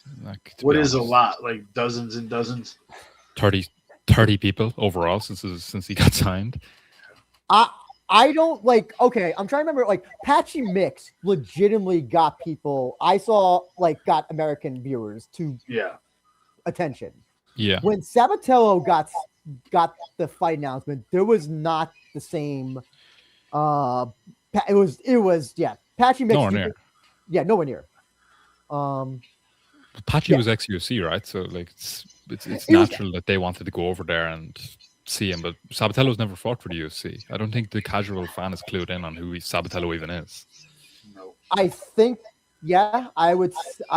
I'm trying to think. When they would do the Bellator RIZIN stuff, that got people interested. Especially when AJ McKee would have a fight, like his fight with Satoshi, the others. So I think I just don't think that people find Sabatello was in UFC. Didn't he fight on Contender Series or he fought on something? Contender, but he did. I don't think he got offered a contract. Oh, okay. No, I don't think that he Puffle. I think we all disagree. I don't think he attracts a lot of American viewers. I don't know. Maybe your circle's different, but I did not. My circle was not clamoring to see Sabatello versus Shoko Sato last year at all. Ike says he plays into the Japanese stereotype of Americans. I don't even. Is that even? What is the stereotype? I don't even think that's a stereotype. That's only a Sabatello stereotype. I don't. That's not even like. What is it? Loud talking American? I guess maybe. Loud, brash, ignorant. So Komide says a more popular fighter isn't Naoki Inoue for sure.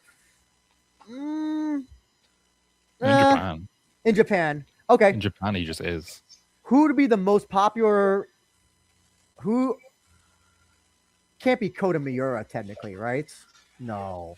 We can't go that route. We can't say Kota Miura is the most popular bantamweight in RIZIN, right?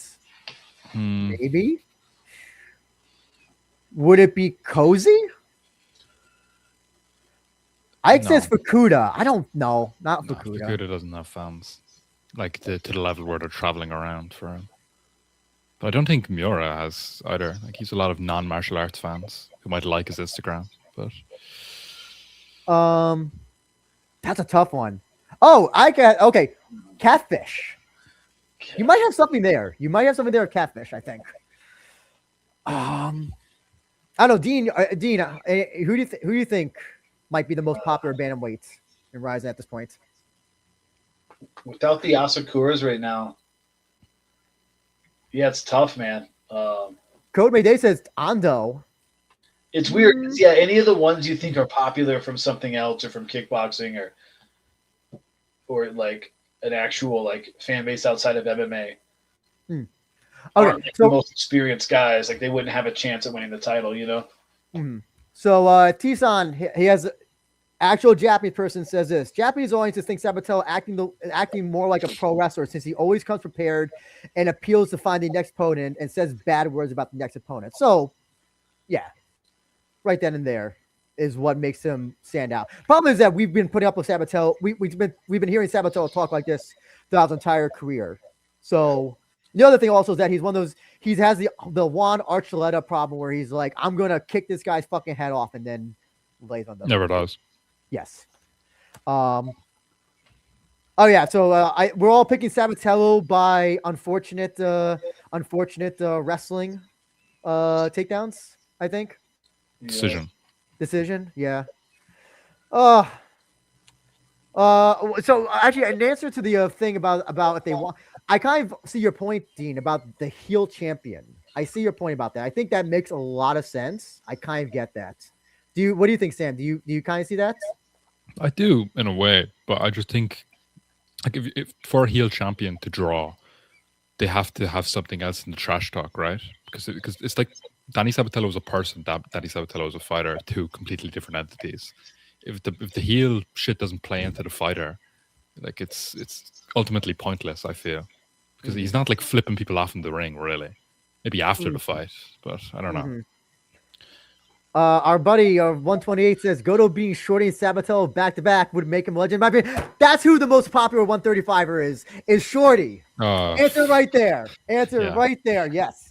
Listen, who else is doing videos in Japanese and tweeting in Japanese and all that? I'm getting 37 views on them. Like he might actually, would he be the most popular foreign 135er? But like, I don't know. It's kind of it's cheap. Like it's very cheap. Like Japanese love. I feel kind of plays on the. How do I say it? Like he kind of like he uses them in a way. I see. Yes. Yeah. Okay. All picking Sabatello. Okay. I think we can all decide who we're picking for this one. I don't know. I have really nothing to say about this, but I'll ask this to you, Sam. Do you give RIZIN the benefit of the doubt that there was nobody else to pick besides Kubo? I know that this fight is a complete mismatch and like it shouldn't be happening, but like I don't really see the problem in it if Shaydullaev just goes out there and stomps him. Like, because he's going to get another fight in the summer against perhaps a worthy opponent. So if he wants to stay busy in the meantime and kill a guy, get a crazy finish, I don't see the problem. I don't get the outrage.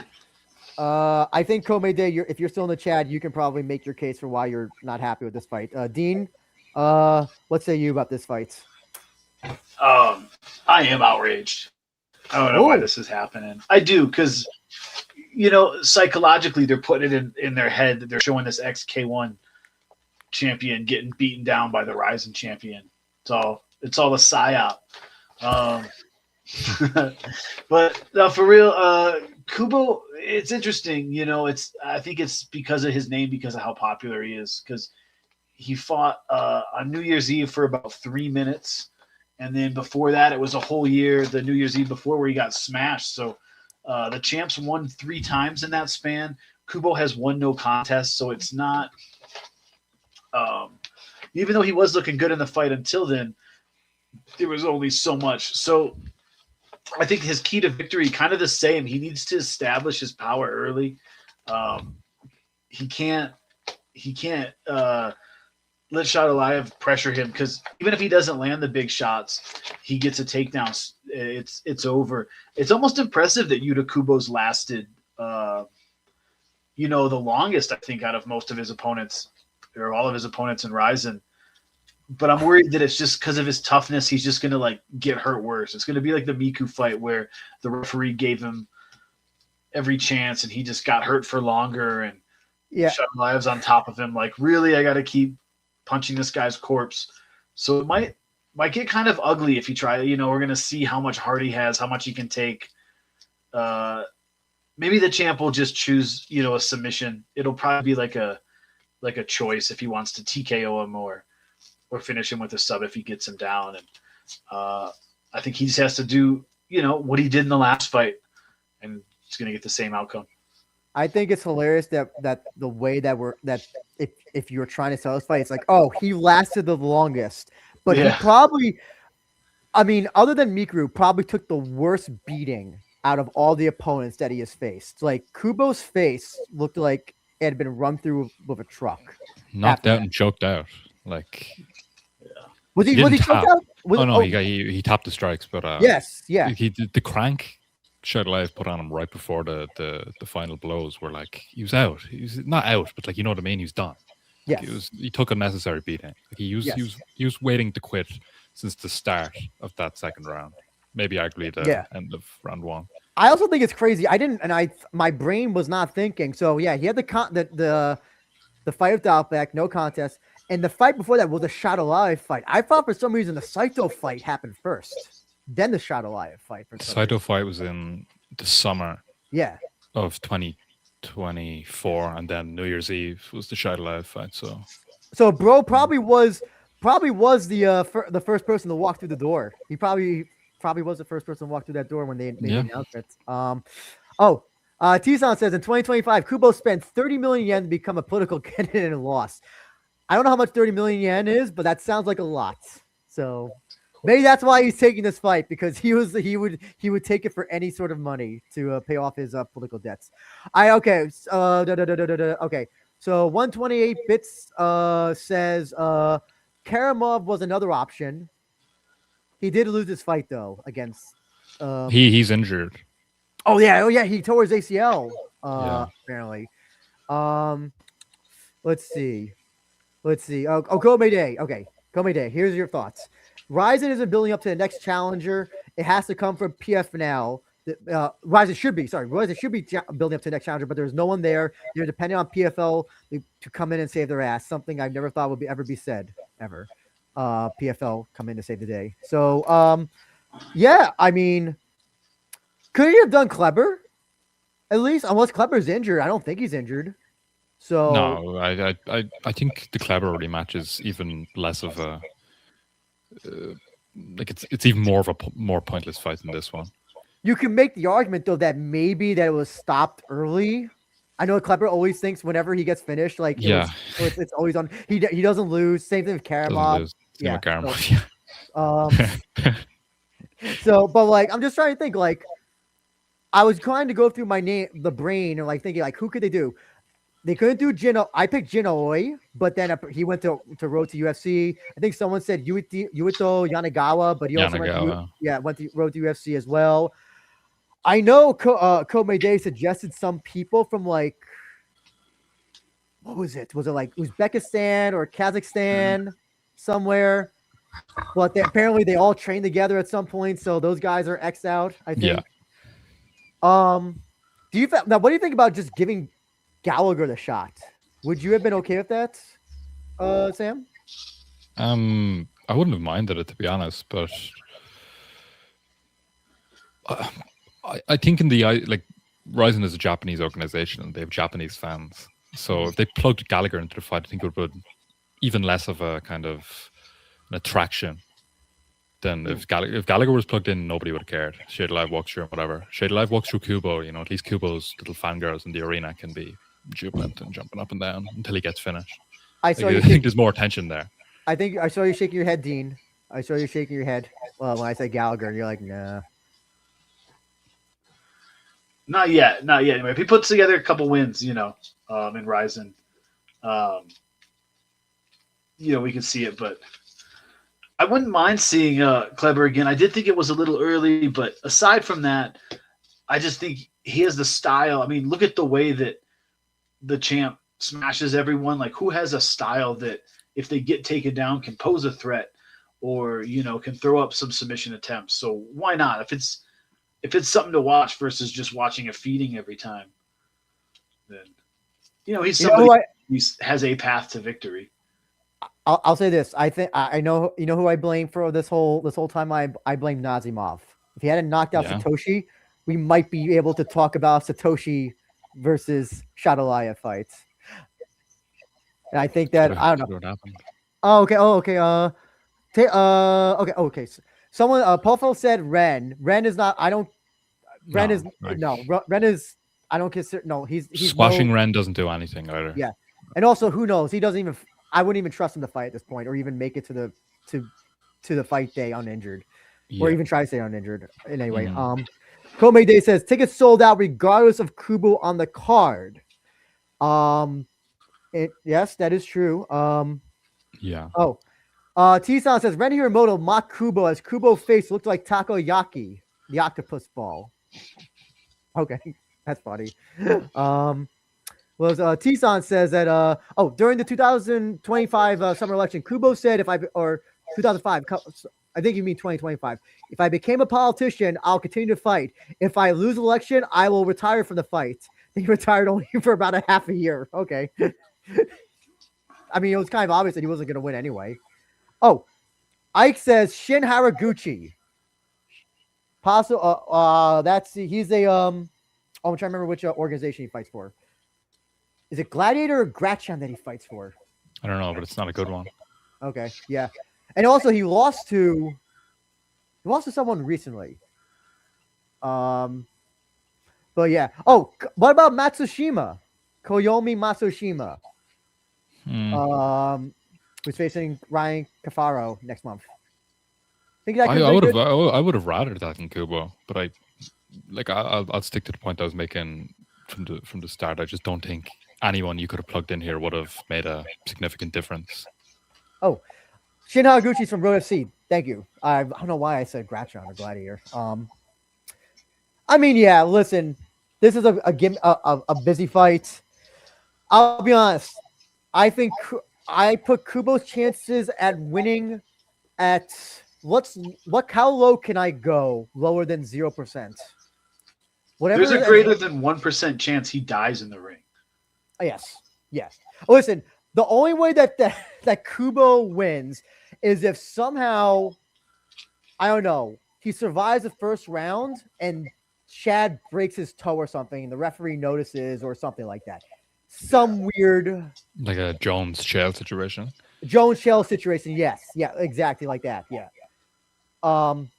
I see no way for Kubo to win. 128 says Kubo himself says he has a 1 in 10 chance of winning. That's fantastic. That the guy, he's like, Fills oh me yeah, with confidence. I pretty much am not going to win. So yeah. You know what Kubo should do? He should just go for a takedown. Just go for a takedown. Just see what happens. Because I think maybe Shaydullaev won't be expecting a takedown from Kubo. Maybe that'll do something. I don't know. Yeah. Shaydullaev is good. I think. Does he finish him before the second round? Does he finish him in the first round? Sam? I think Kubo's winning. Wait, what? I think Kubo's winning. Wait, are you serious? No. You can't. Round 1 head kick. Oh, round 1 head kick? Really? Yeah. It's something crazy, like a tornado kick. He's not putting this fight for no reason, man. He's going to bring it to Shaydullaev. No, of course not. But I don't think it's getting out of the first round. I think Shaydullaev takes him down. Oh, no, I don't even think he takes him down. I think he knocks him out on the feet. Okay, Super Anime King says Kubo's got to rely on blitzing him and hoping for a puncher's chance of winning. It's not going to work. Sorry to say, it's not going to work. And Captain says Kubo's going to win. 120. Rest says that Ryan Cafaro will save us from Shaq. Well, that would have been a great if they booked that fight for this one and had that as a co-main. Listen, I think that would have been like a very interesting fight to do Cafaro and Shaydullaev. I don't think Cafaro would win, but I just would be more intrigued. Dean, when in the first round does Shaydullaev finish him? Yeah, I don't think he makes it to the second round. Kubo would have to fight a perfect fight to win, and even then, he still might not be able to. So, yeah, Shaydullaev, he'll get to pick if he wants to do a submission or a ground and pound finish. When the first round does it happen? Minute 1, minute 2, minute 3, minute 4, minute No, 5? it'll be agonizing. We'll get to see Yuta Kubo's heart and watch him get hurt badly. I say 3 to 4 minute mark. What do you think? Oh, so do we get an appearance from Sarah, Sam? No, Do we get? I think they're done, right? They are, but Because- she still appeared at shows that he's on. Like she's been in the Well, she audience. appeared at New Year's 2024, but after that, she wasn't there in last New Year's Eve. I thought they were still had this weird friend. They were still pretending to be friends or something for like a reality show. I don't know. I'm not too clued in on the relationship of Yuta Kubo and Sarah. Yeah, I mean that's why I thought. I'll have to ask CJ that when I get off. Sam says hopefully the verdict will make the Sarah tweet again. Oh yeah. Well, Kobe Day says, why are people opposed to the first time RIZIN fighters getting instant title shots? Kafaro, Jimmy, and about another 100 guys look better. So I don't know, Sam. Do you want to address that? I'm not opposed to it. I think it's fine. Granted, the opponent is deserving and fits into the matchup RIZIN and the direction RIZIN is moving toward. I just think that in the cases of Kafaro and James Gallagher, it's 2 runovers, right? If you're going to give a first-time title shot, I wouldn't be opposed if it was like an AJ McKee or someone from PFL, someone who has a legitimate chance of victory. I just don't think James Gallagher or Kafaro in specific have anything for Shaydullaev right now.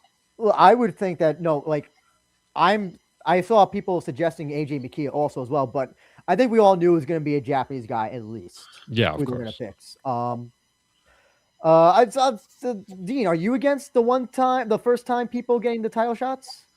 No, not at all. But I would agree with Sam. I have the same opinion. I mean, we just saw Patchy Mix come, and his fight was just a highly anticipated main event. It wasn't for a title, so that kind of set the precedence. Gallagher gets signed, Sabatello gets signed. Their first fight isn't for a title, so each time something like that happens, it tells you like what level you'd have to be. And yeah, maybe an AJ McKee or who's the other American guy they have that's really good. If somebody at that level came over, they could definitely earn a title shot. But it has to be. What do you think of Paul Hughes? Is that who you're thinking of? Paul Hughes? No, but in theory, he's another guy that I could see him getting a main event or a title shot. You got to be somebody with a name. And yeah, as far as I guess who Kleber would fight, I wouldn't mind seeing him fight Akamoto if they're going to do a number one contender fight after this one to see who fights for the title next. Mm-hmm.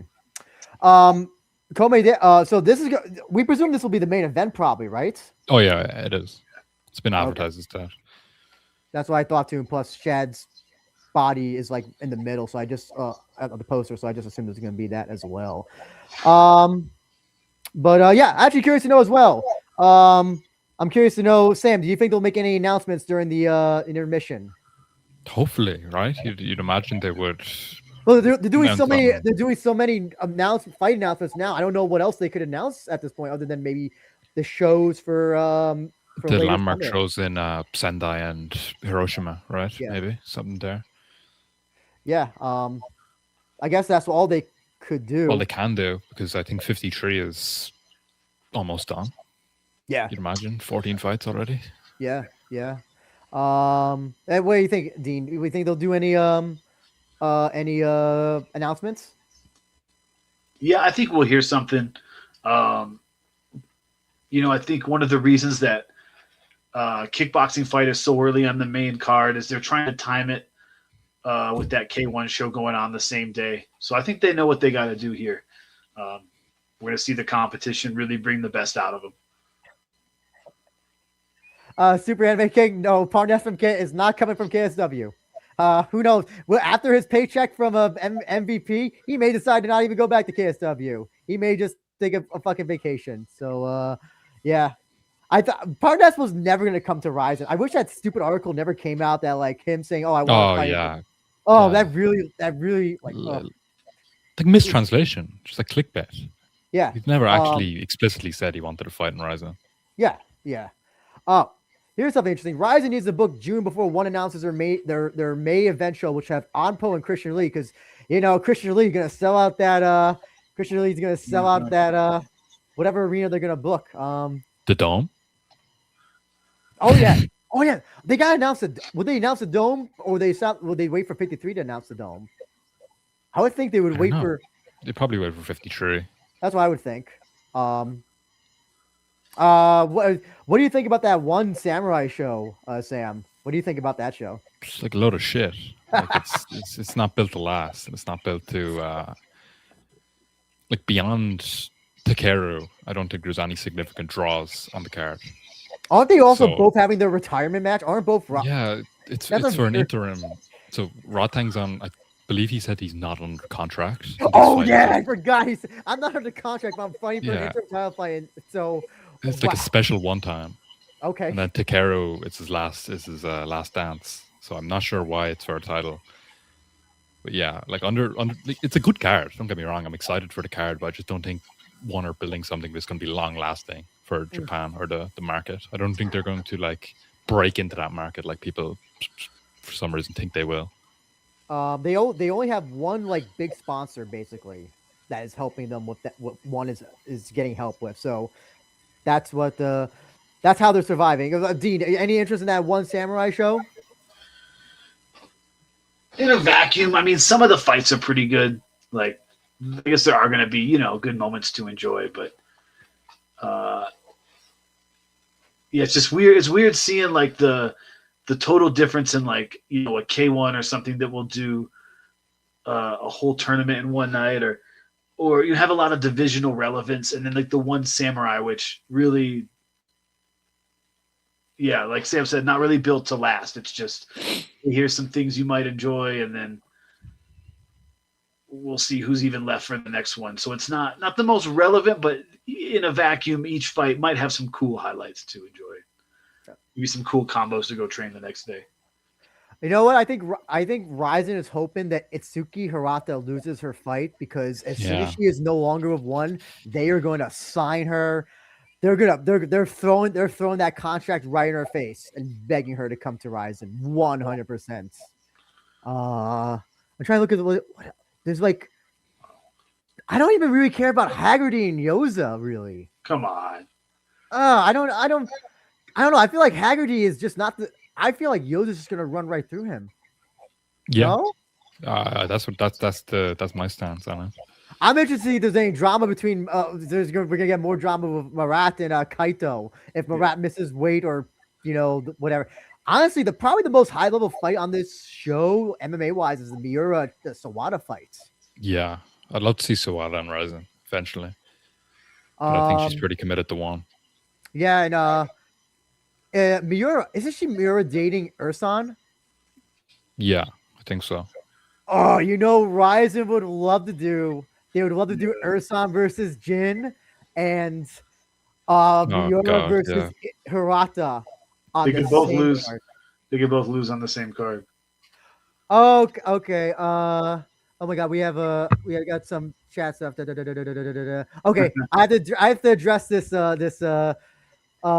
libel or slander. I watched the Rise show from last week, and it was an amazing show. I just like general when you mix kickboxing and MMA, I'm just generally not going to be interested in the kickboxing matches for the most parts. If one wanted to do like a Japanese kickboxing show, I'd be like, okay, I look forward to it on this. You have MMA though on this card, so I'm obviously going to be more interested in the MMA stuff. I hate low level kickboxing as well, so that's the only kickboxing I legitimately do not like. Oh my God, okay. T-Son says one samurai recent press conference on YouTube, one in Unext account, only one. It's only two. One's YouTube at 200. Unext had 400 people live watching. RIZIN press conference, 20,000 to 30,000 viewers average. Yeah, I don't think RIZIN really has that much anything to worry about with one. No, Jesus, no. Now, the one thing you would have to worry about is one partnering with like Pancreas or probably not Pancreas, but like Acerto at this point. if one get into bed with these like Shuto orgs and these Yeah. who do they have right now? It's Lamino Shuto, or is it the other one? Shuto. So they have Lemino Shuto and they have Shuto Sustain. I think Lemino is like the bigger one, and then Lemino has like all those like really terrible like 1 and 2, Yeah. 2 and 2 fighters. Yeah. Well, I think that if one get into like this exclusivity with those kind of promotions, I think it might pose problems for RIZIN if they want to bring these guys up. But I don't think one are going to do anything with like Deep or Pancrase because they have their own responsibility. Yes, Pancrase is also now tied to the UFC now. UFC, right? So Pancrase is just the UFC feeder, or well, a road to UFC feeder. Yes, we're gonna be hearing lots of UFC dreams after people win their fights. No. Okay, here's an interesting question from RIZIN Will Die. I would start with you, Dean. In terms of fight announcements, how many meaningful fights can RIZIN meaningfully pull off and announce, especially with no plans for not opening a new division while having more events each year? If they keep signing, the foreign talent at the pace they've been, yeah, they could. It's probably sustainable. Yeah, I mean the next show, 53 doesn't look great. Not one of their tentpole events, but I think they've got a pretty good sized roster, and they don't seem scared to add to it. So as long as it's still working. What do you think, Sam? What do you think about what RIZIN Will Die is asking? What's he asking? How many meaningful fights can RIZIN announce? Yeah, I see. So how many meaningful fights can RIZIN? How many meaningful fights can RIZIN meaningfully pull off and announce, especially if no plans for not opening a new division while also having? So I guess what fights can they do meaningful fights while having shows every month, but also not like no welterweight, no middleweight, no Khabib weight type fights? Well, they haven't had an event every month before, but they've done this before. They can space out talent, and I think there's like a lot of fights and a lot of fighters that, when their fights will announce, will draw attention to these shows. Like I think if like Mikura comes back, that's going to be massive. Akimoto gets another fight, it's going to be massive. Like it's any of these, the Chiro Suzuki's return will be massive. There's a lot of fights that aren't really hinging on being like a, how do I say, like a one fighter versus another. Like a lot of the times the matchups will be driven, the interest will be driven by one fighter. So okay, Super Anime King says, I think they need to capitalize on current kickboxing winter in Japan, marketing themselves as a big budget kickboxing motion. I think and I think they could bring. Do you mean one? I don't think you mean RIZIN. I don't think RIZIN would go that way. Anime King. Tison says, now Japanese fans are talking about once a month pace event. Each event cannot make good cards. I did say though, if they are going to ever do once a month cards, they are going to have some fights that look like deep, and we already have maybe 1, 2, 3 fights on this card that could be on a deep show. Komede said exactly that. They have to consume deep and shoot boxing, and then do a 45% foreigner split. Oh, and Tison also says that this year at least once a month pace event that's for this year, but next year they don't know if they'll do the same. Okay. Gratchen will live. 1, 2, 3. Yes. I got that. Gratchen never dies. Gratchen will. RIZIN will if RIZIN, Pancrase, Shuto, Deep all die, Gratchen will somehow still be here. They're the cockroach of Japanese MMA. They will forever be here. Dean, before we go, I just want to give you an opportunity. Which 3 fights are you looking forward to the most on this show? I would say, like, I'm looking forward to seeing if James Gallagher still has it. Win or lose, if he can put on, exciting fights still, or if he's just back for a quick cash grab. So I think if he's back for real, he could be a real exciting addition to that division. Looking forward to, of course, the execution of Yuta Kubo just because of the sheer violence of it. I'm hoping they're doing this just to keep the champ active and keep him around. Do you think there's any chance they think they're afraid they might lose him to? I'm predicting he's going to be in UFC by the end of this year. And if they're doing a show every year, presumably he fights. Okay, did he have 3 or 4 fights on his contract? I think this is 3 or 4. I think it was 4. Okay. My mind is telling me 4. Okay, so let's just assume 4. So if he does this one, that's 1. So that means 3 more. He does 1 for Super RIZIN, presumably. That would be 2. Maybe if he's able to get 1 more, that's 3. And then maybe. Yeah. Now I don't know if it's one of those 3-4 fights in a year thing, or contracts are weird in Japan, so I'm not so sure how they're doing it. But I think he's going to be in UFC. I predict he was going to be in UFC by end of this year. But that's my big bold prediction. What I was getting at there was, are they going to give him the up and coming challengers, or are they scared they're going to lose him, so they're just going to have him in these bullshit fights? And then he doesn't knock off a challenger. So when he leaves, they can, make a vacant title fight. That is interesting. I thought about that. Sam, what do you think about that? That kind of went through my head a little bit when they booked. No, I understand the perspective, your point of view, but I just think that I don't think RIZIN are too afraid to have Shaydullaev come in and smash somebody. Right? They wouldn't have put Mikuru in that title fight otherwise. I just don't think RIZIN are concerned about Shaydullaev potentially knocking off one of these contenders, because the contender is just going to come back unless Shaydullaev disfigures them or something. And Japan, I think losses are less important, less stressed. Yeah. Because I think presumably they're going to do New Year's Eve and him versus Akimoto. That's what I presume they're going to do. I don't know who the in-betweener is going to be, though, who the Super RIZIN. They may even do it for Super RIZIN, for all I know, because, it's... Akimoto said end of this year, if it was. He said end of this year. He said end of this year, but, man, if they're doing a show every year and they're doing the Nagoya Dome...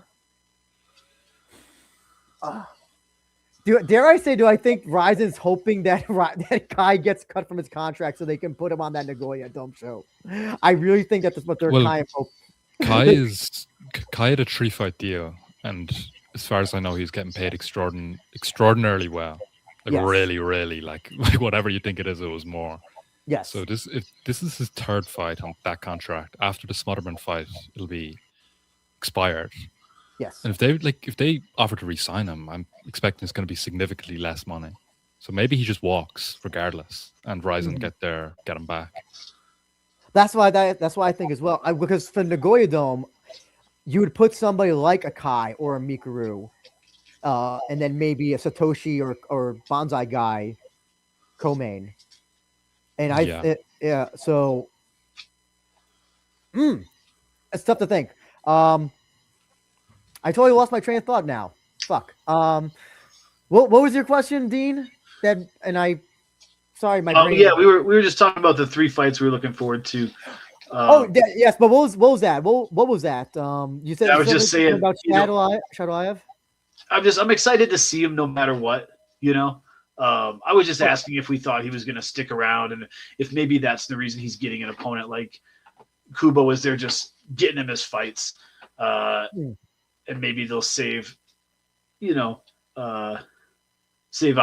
or something till after he's gone. But well, I think they're definitely going to do Akimoto. They're definitely doing Akimoto this year. Super RIZIN. Be a sick fight. Or New Year's Eve, whatever it is. Yeah, that's probably what they're going to do. Yeah. So I remember. Yeah, you said that the main event. James Gallagher fight. What's the 3rd fight? And then I kind of do want to see the Pitbull fight just because I think he's going to get finished. I think that'll be a nice way for this guy to kind of boost, for Yoshinori to kind of boost himself up, is get a win over Pitbull, because he still does have name value. Yeah, I can agree with that. Okay, we got some. Okay, Super Anime King says he thinks the second half of the year will be sacked with Rise of Mikuru, Chihiro, Kleber, and Souza all possibly coming back. Oh, maybe we'll hear about the catfish fights. Book him versus Koji. Yeah, That's again. Tree. Book him like bare knuckle or some shit, like Sambo, anything. Yeah, just have them run for the ringer of everything. Literally. Code Mayday says, imagine the Earth where Shad wasn't Boys of Nazimov. That would be a big fight. Shad most likely gets booked for New Year's Eve against Akimoto for that last fight in the contract. Chris Cushman, good friend of the channel, says, does Shaydullaev leave after he destroys Kubo, or does he have one more fight with Ryzen? We kind of talked about that already. Let's see. I like that Akimoto wants people to come to Ryzen to fight him. That's why I said after the Apache mixed fights. Definitely. I mean, wouldn't he rather go to Paramount Plus? Wouldn't he rather why doesn't Akimoto want to fight in the Apex? Yes. Yeah. Komei Day says it's very possible Kai took a pay cut from the UFC, but Tisan kind of answers that. And he says, I heard that Kai's contract is 6 fights, but a lot of the Japanese fighters get released before it meets the contract number of fights. Well, if the way that Kai's fights are going, I mean, it wouldn't surprise me if he loses this one with smothering. If he loses this one, he's cut. But I think he's in an uncomfortable position if he wins as well, which I think it might be. He might have you next privilege. Possibly could go to the PFL. Would he go to PFL? I don't know if he go to PFL. No, I don't think he go to PFL. Of course not. If Kai's a Ryzen champ after losing Smother, that's a terrible look for Ryzen. I don't know, man. I kind of have to agree with that. What do you guys think about that? If he won the championship after being defeated by Smotherman. Depends who he beats, because like the idea that like Asakura is he's a total bum is just obviously stupid. But if he like gets out grappled by Smotherman, and Smotherman like exposes that part of his game, then Kai comes and beats an excellent striker for the championship belt in Ryzen. Like, it's not exactly a. I think it's a short-sighted view, in my opinion. But I like Smotherman is pretty fucking bad. So I like his Smotherman a real fighter on the UFC roster. All I know, this is the one thing I know about this guy is that he just almost died at one of the weigh-ins. That's all. I didn't even know. I thought that was his first fight. I didn't know he fought beforehand.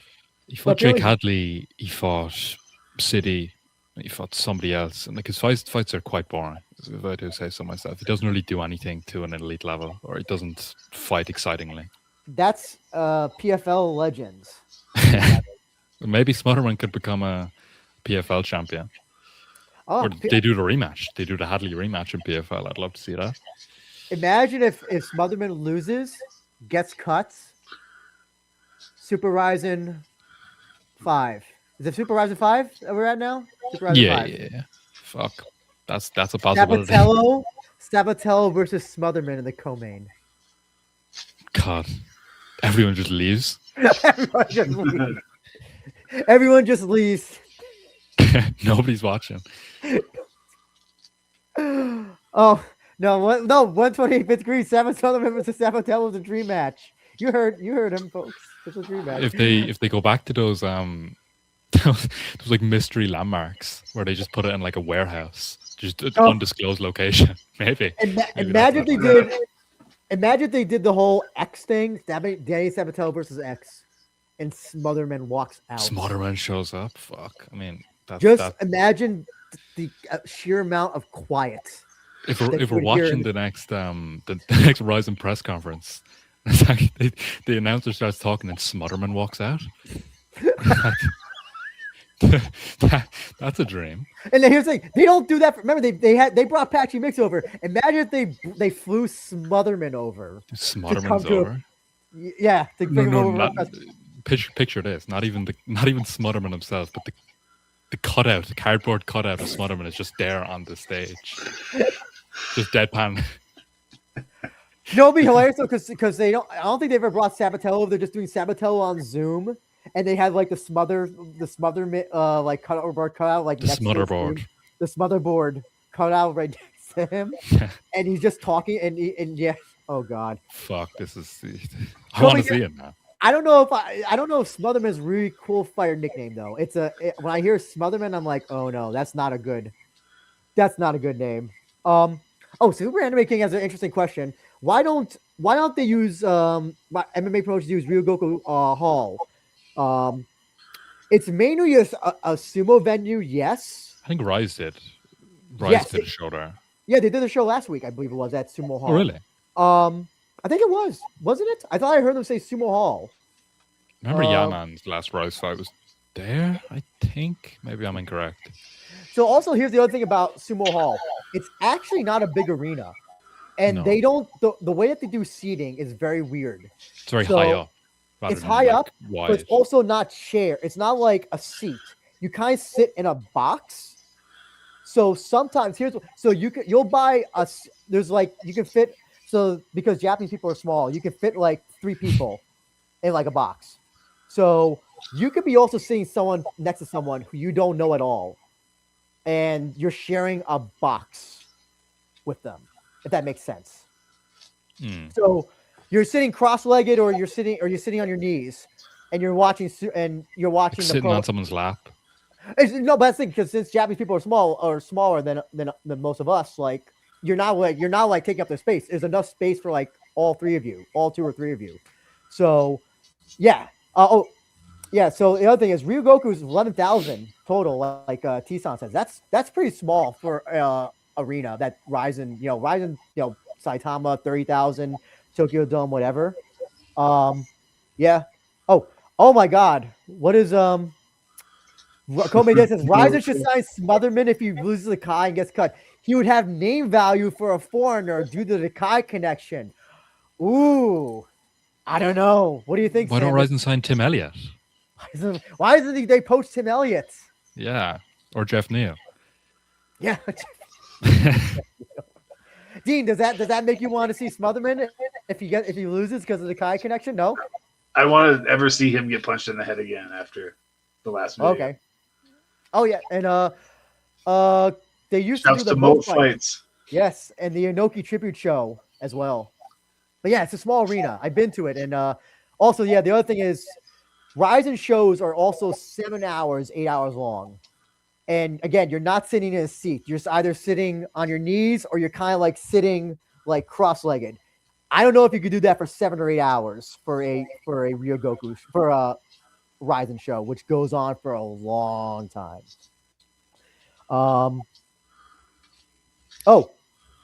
T-san from Japan says Ryzen getting Smotherman is a good idea. Ryzen could either get Kai or Smotherman. Win-win for Ryzen. Yeah. Sorry, Sam, I meant to go to you. Sorry. What fights are you looking forward to the most on this show? On the Landmark show, probably Hagiwara's fight, Nurkhan's fight, Fukuda's fight. Main event Nurkhan? Too. Did you say Nurkhan? Yeah. Main event too. Main event could be fun. Or well, it will be fun if he gets finished. Hamza, you didn't miss much. We were just talking about one and Grachan. So you didn't really miss that much. Deep kick. And deep kick as well.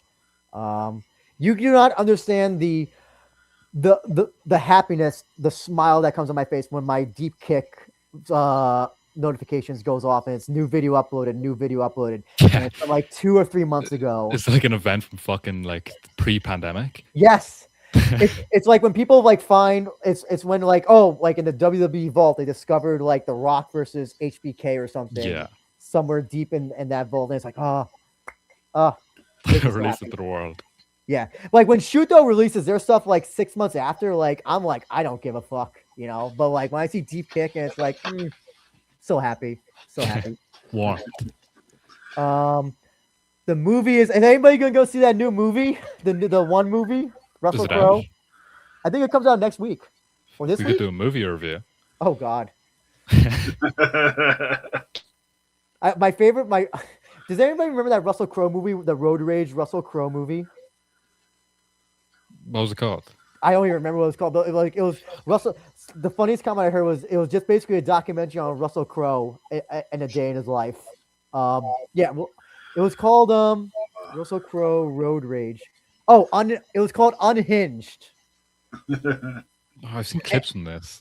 And he basically plays a guy. Some lady honks at him, and then he just loses his shit and just tries to kill her throughout the entire movie. And people are like, "Wow, this is a fantastic documentary on Russell Crowe." I mean, like for the one movie, like the trailer was playing during the UFC event last night, funnily enough, and it was kind of like an AI generated plot. Like it felt very weird. It didn't feel like it didn't entice me to go see it. Felt very out of place. I'm confused by like, is this kind of like a fighter who's getting his because like I don't know if it's trying to be like Warrior or if it's trying to be like the Steven Dorff MMA movie or the Halle Berry MMA movie. I don't know what it's trying to exactly do story wise. I think every mixed martial arts movie or even combat sports is kind of like it has to follow the same premise, like the same plot of like, oh, I can't win. I have to win this fight. Like, this fight's my everything, and they kind of like builds into that. Then they have the final fight. And it's like an unnecessary amount of camera cuts. The problem is also that MMA can be very boring, and this was the problem with the Smashing Machine. Was that what are you going to do when Mark Kerr lays on somebody? Yeah, or Mark Kerr is getting laid on by Fujita for 3 rounds to get eliminated from the tournament. Well, how are you going to do that? And yeah. At least in boxing, it's you can fake it. Standing sport, you can fake it. And like if somebody's like wobbly on their feet, whatever, you can cut to kind of just like them. Yeah. Whatever. I don't know how they're gonna do that GSP movie when it comes out, because how are they gonna do like the latter half of his career when he was just laying on people? Aren't they doing an Anderson Silva series? I think so. Didn't Netflix? Wasn't Netflix? Yeah, something like that. Because I remember seeing the Anderson Cheo fight recreated. And granted, like Anderson Silva was more entertaining than a GSP, so you can kind of get away with that. But I don't know how they're going to do GSP Shields. GSP Koscheck. How are they gonna do that? He jabbed him. Fucking jabs for 5 rounds. Like the question is, do they have him getting abducted by aliens in the movie? Post-credit scene. There better be GSP will return in the Arrival platoon. Bonjour has a question. Are you in shock that in 4 months in the year and there's still no news on Ren coming back? Dean? No, it's a pretty rough injury. So, I mean, we saw the shape he was in. It wasn't good. So, I only kind of want to see him again once he's better. Sam? Sorry about what? Oh, so are you in shock that 4 months? I'm in shock that Ren's not coming back? No, because he didn't come back all of last year. He's guy's a talker, not a fighter. Yeah, not shocked. And quite honestly, I'm indifferent at this point. I couldn't care less. It's like whenever people talk about Connor's like next fight, it's just like I just don't care at this point. And I also think Ren's status as a draw for RIZIN is completely like overstated. I really 100%. don't think he draws the amount of tickets that people think he does. I think he draws depending on the guy that he faces. If he faces Mikuru or Saito, yeah. Yeah. But yeah, I think 100% overrated as a draw.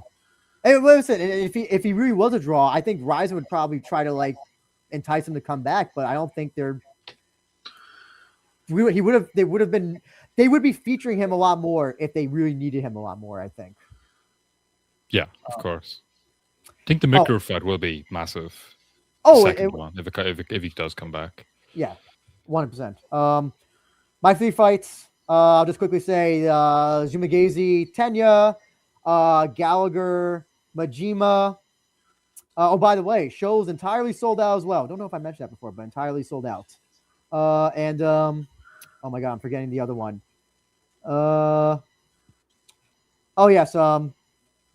Hagiwara and Meheula also. I would say Sabatello versus Goto, but I do not have faith that Goto will win, unfortunately. Let's see. Anything in the comments? Work because of the Super Anime Kid says a kickboxing movie could work because of the lack of money in the sport could be a The movie is him just failing to move tickets. Yes. Just Remember the Spider-Man movie? That's where you could do like a kickboxing. How you could do it? You know, we don't got no money, kid. Yeah, we got The no money. Headsy Georges biopic.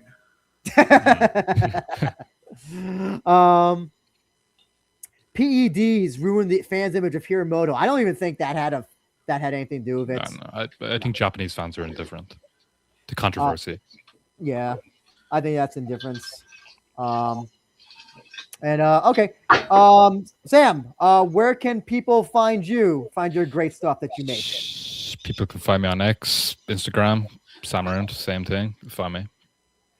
I had your thing here, but unfortunately I had to delete it to make more banners. So give me a second. Actually, Dean, I'll let you kill some time. Where can people reach you? Because I know it's very easy to find you. Yeah, you can hit up the Front Range Fighters page on YouTube or Facebook. What's it called? Sorry, Front Range Fighters? Front Range Fighters. You can catch me at Open Mat. Front Range Fighters. Looking it up right now. Oh, and what about your Substack, Sam? Please talk about your Substack. Oh, my Substack. Yeah, I'm planning to do a in-depth kind of breakdown like I did for the last card here. Substack. Every card for RIZIN will be broke down on the Substack. Same username as everywhere else. I got your Substack right here. Okay. First one, okay. That's you. I just had that. I just copied whatever status, I just did this very quickly. And then that's your Substack and Front Range Fighters, you said, right? That's right. Front Range. Okay. Makes sense because I put in the wrong thing. I put in let's see. Oh, Denver MMA. Is this is this Front Range Boxing? No, I'll shoot you the link here. Okay, yeah, shoot me the link so I can post it. Oh, I forgot. Felony Charles Bennett is fighting April 11th on BKFC. That's the real main event of the weekend. Him versus Toby Misech. He's fighting Misech? Yeah. Oh my god. That should fight. Oh wait, I would say he should fight Hagiwara next, but I don't think he can come into Japan at all. Fuck yeah! How did they book him versus Philip?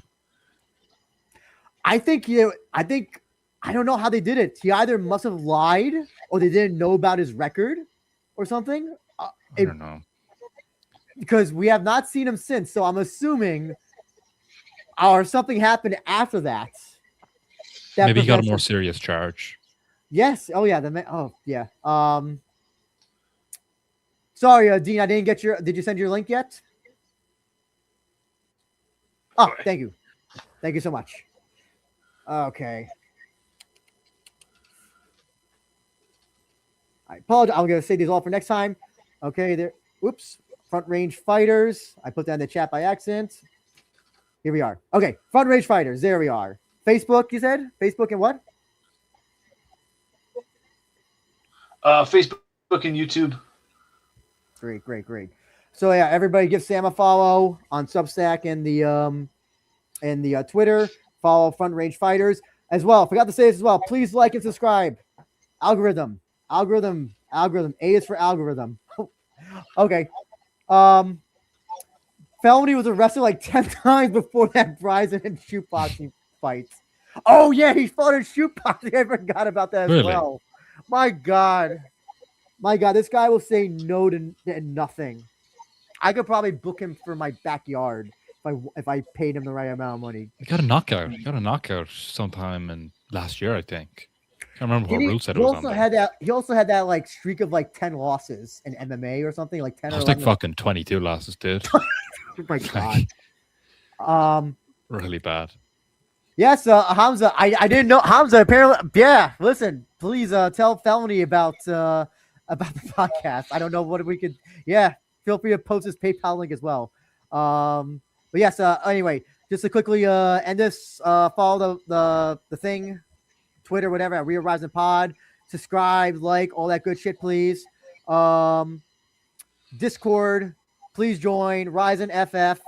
where we all discuss RIZIN and everything that's going on in UFC as well. Pancras, the true number 2 promotion, PFL, and all that good Black stuff. Combat? And no, we don't talk about Black Combat No. at all. Black Combat, all Black Combat talk is banned, by the way, and you will be banned if you talk about Black Combat. Punishable by death.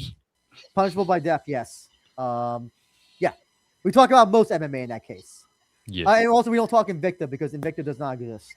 So, or Combate Global because Combate Global is not a serious promotion. So, And McLaren is a scammer. yes, yeah. Anyway, appreciate everybody tuning into this chat. Sorry, we went a little bit over time. RIZIN.tv to see the show this weekend. April 11th, 12th for some. And appreciate it as always. We'll see you on the review show. I have an announcement for that. And we'll talk about that. We'll see you soon. Take care, everybody. Have a great night.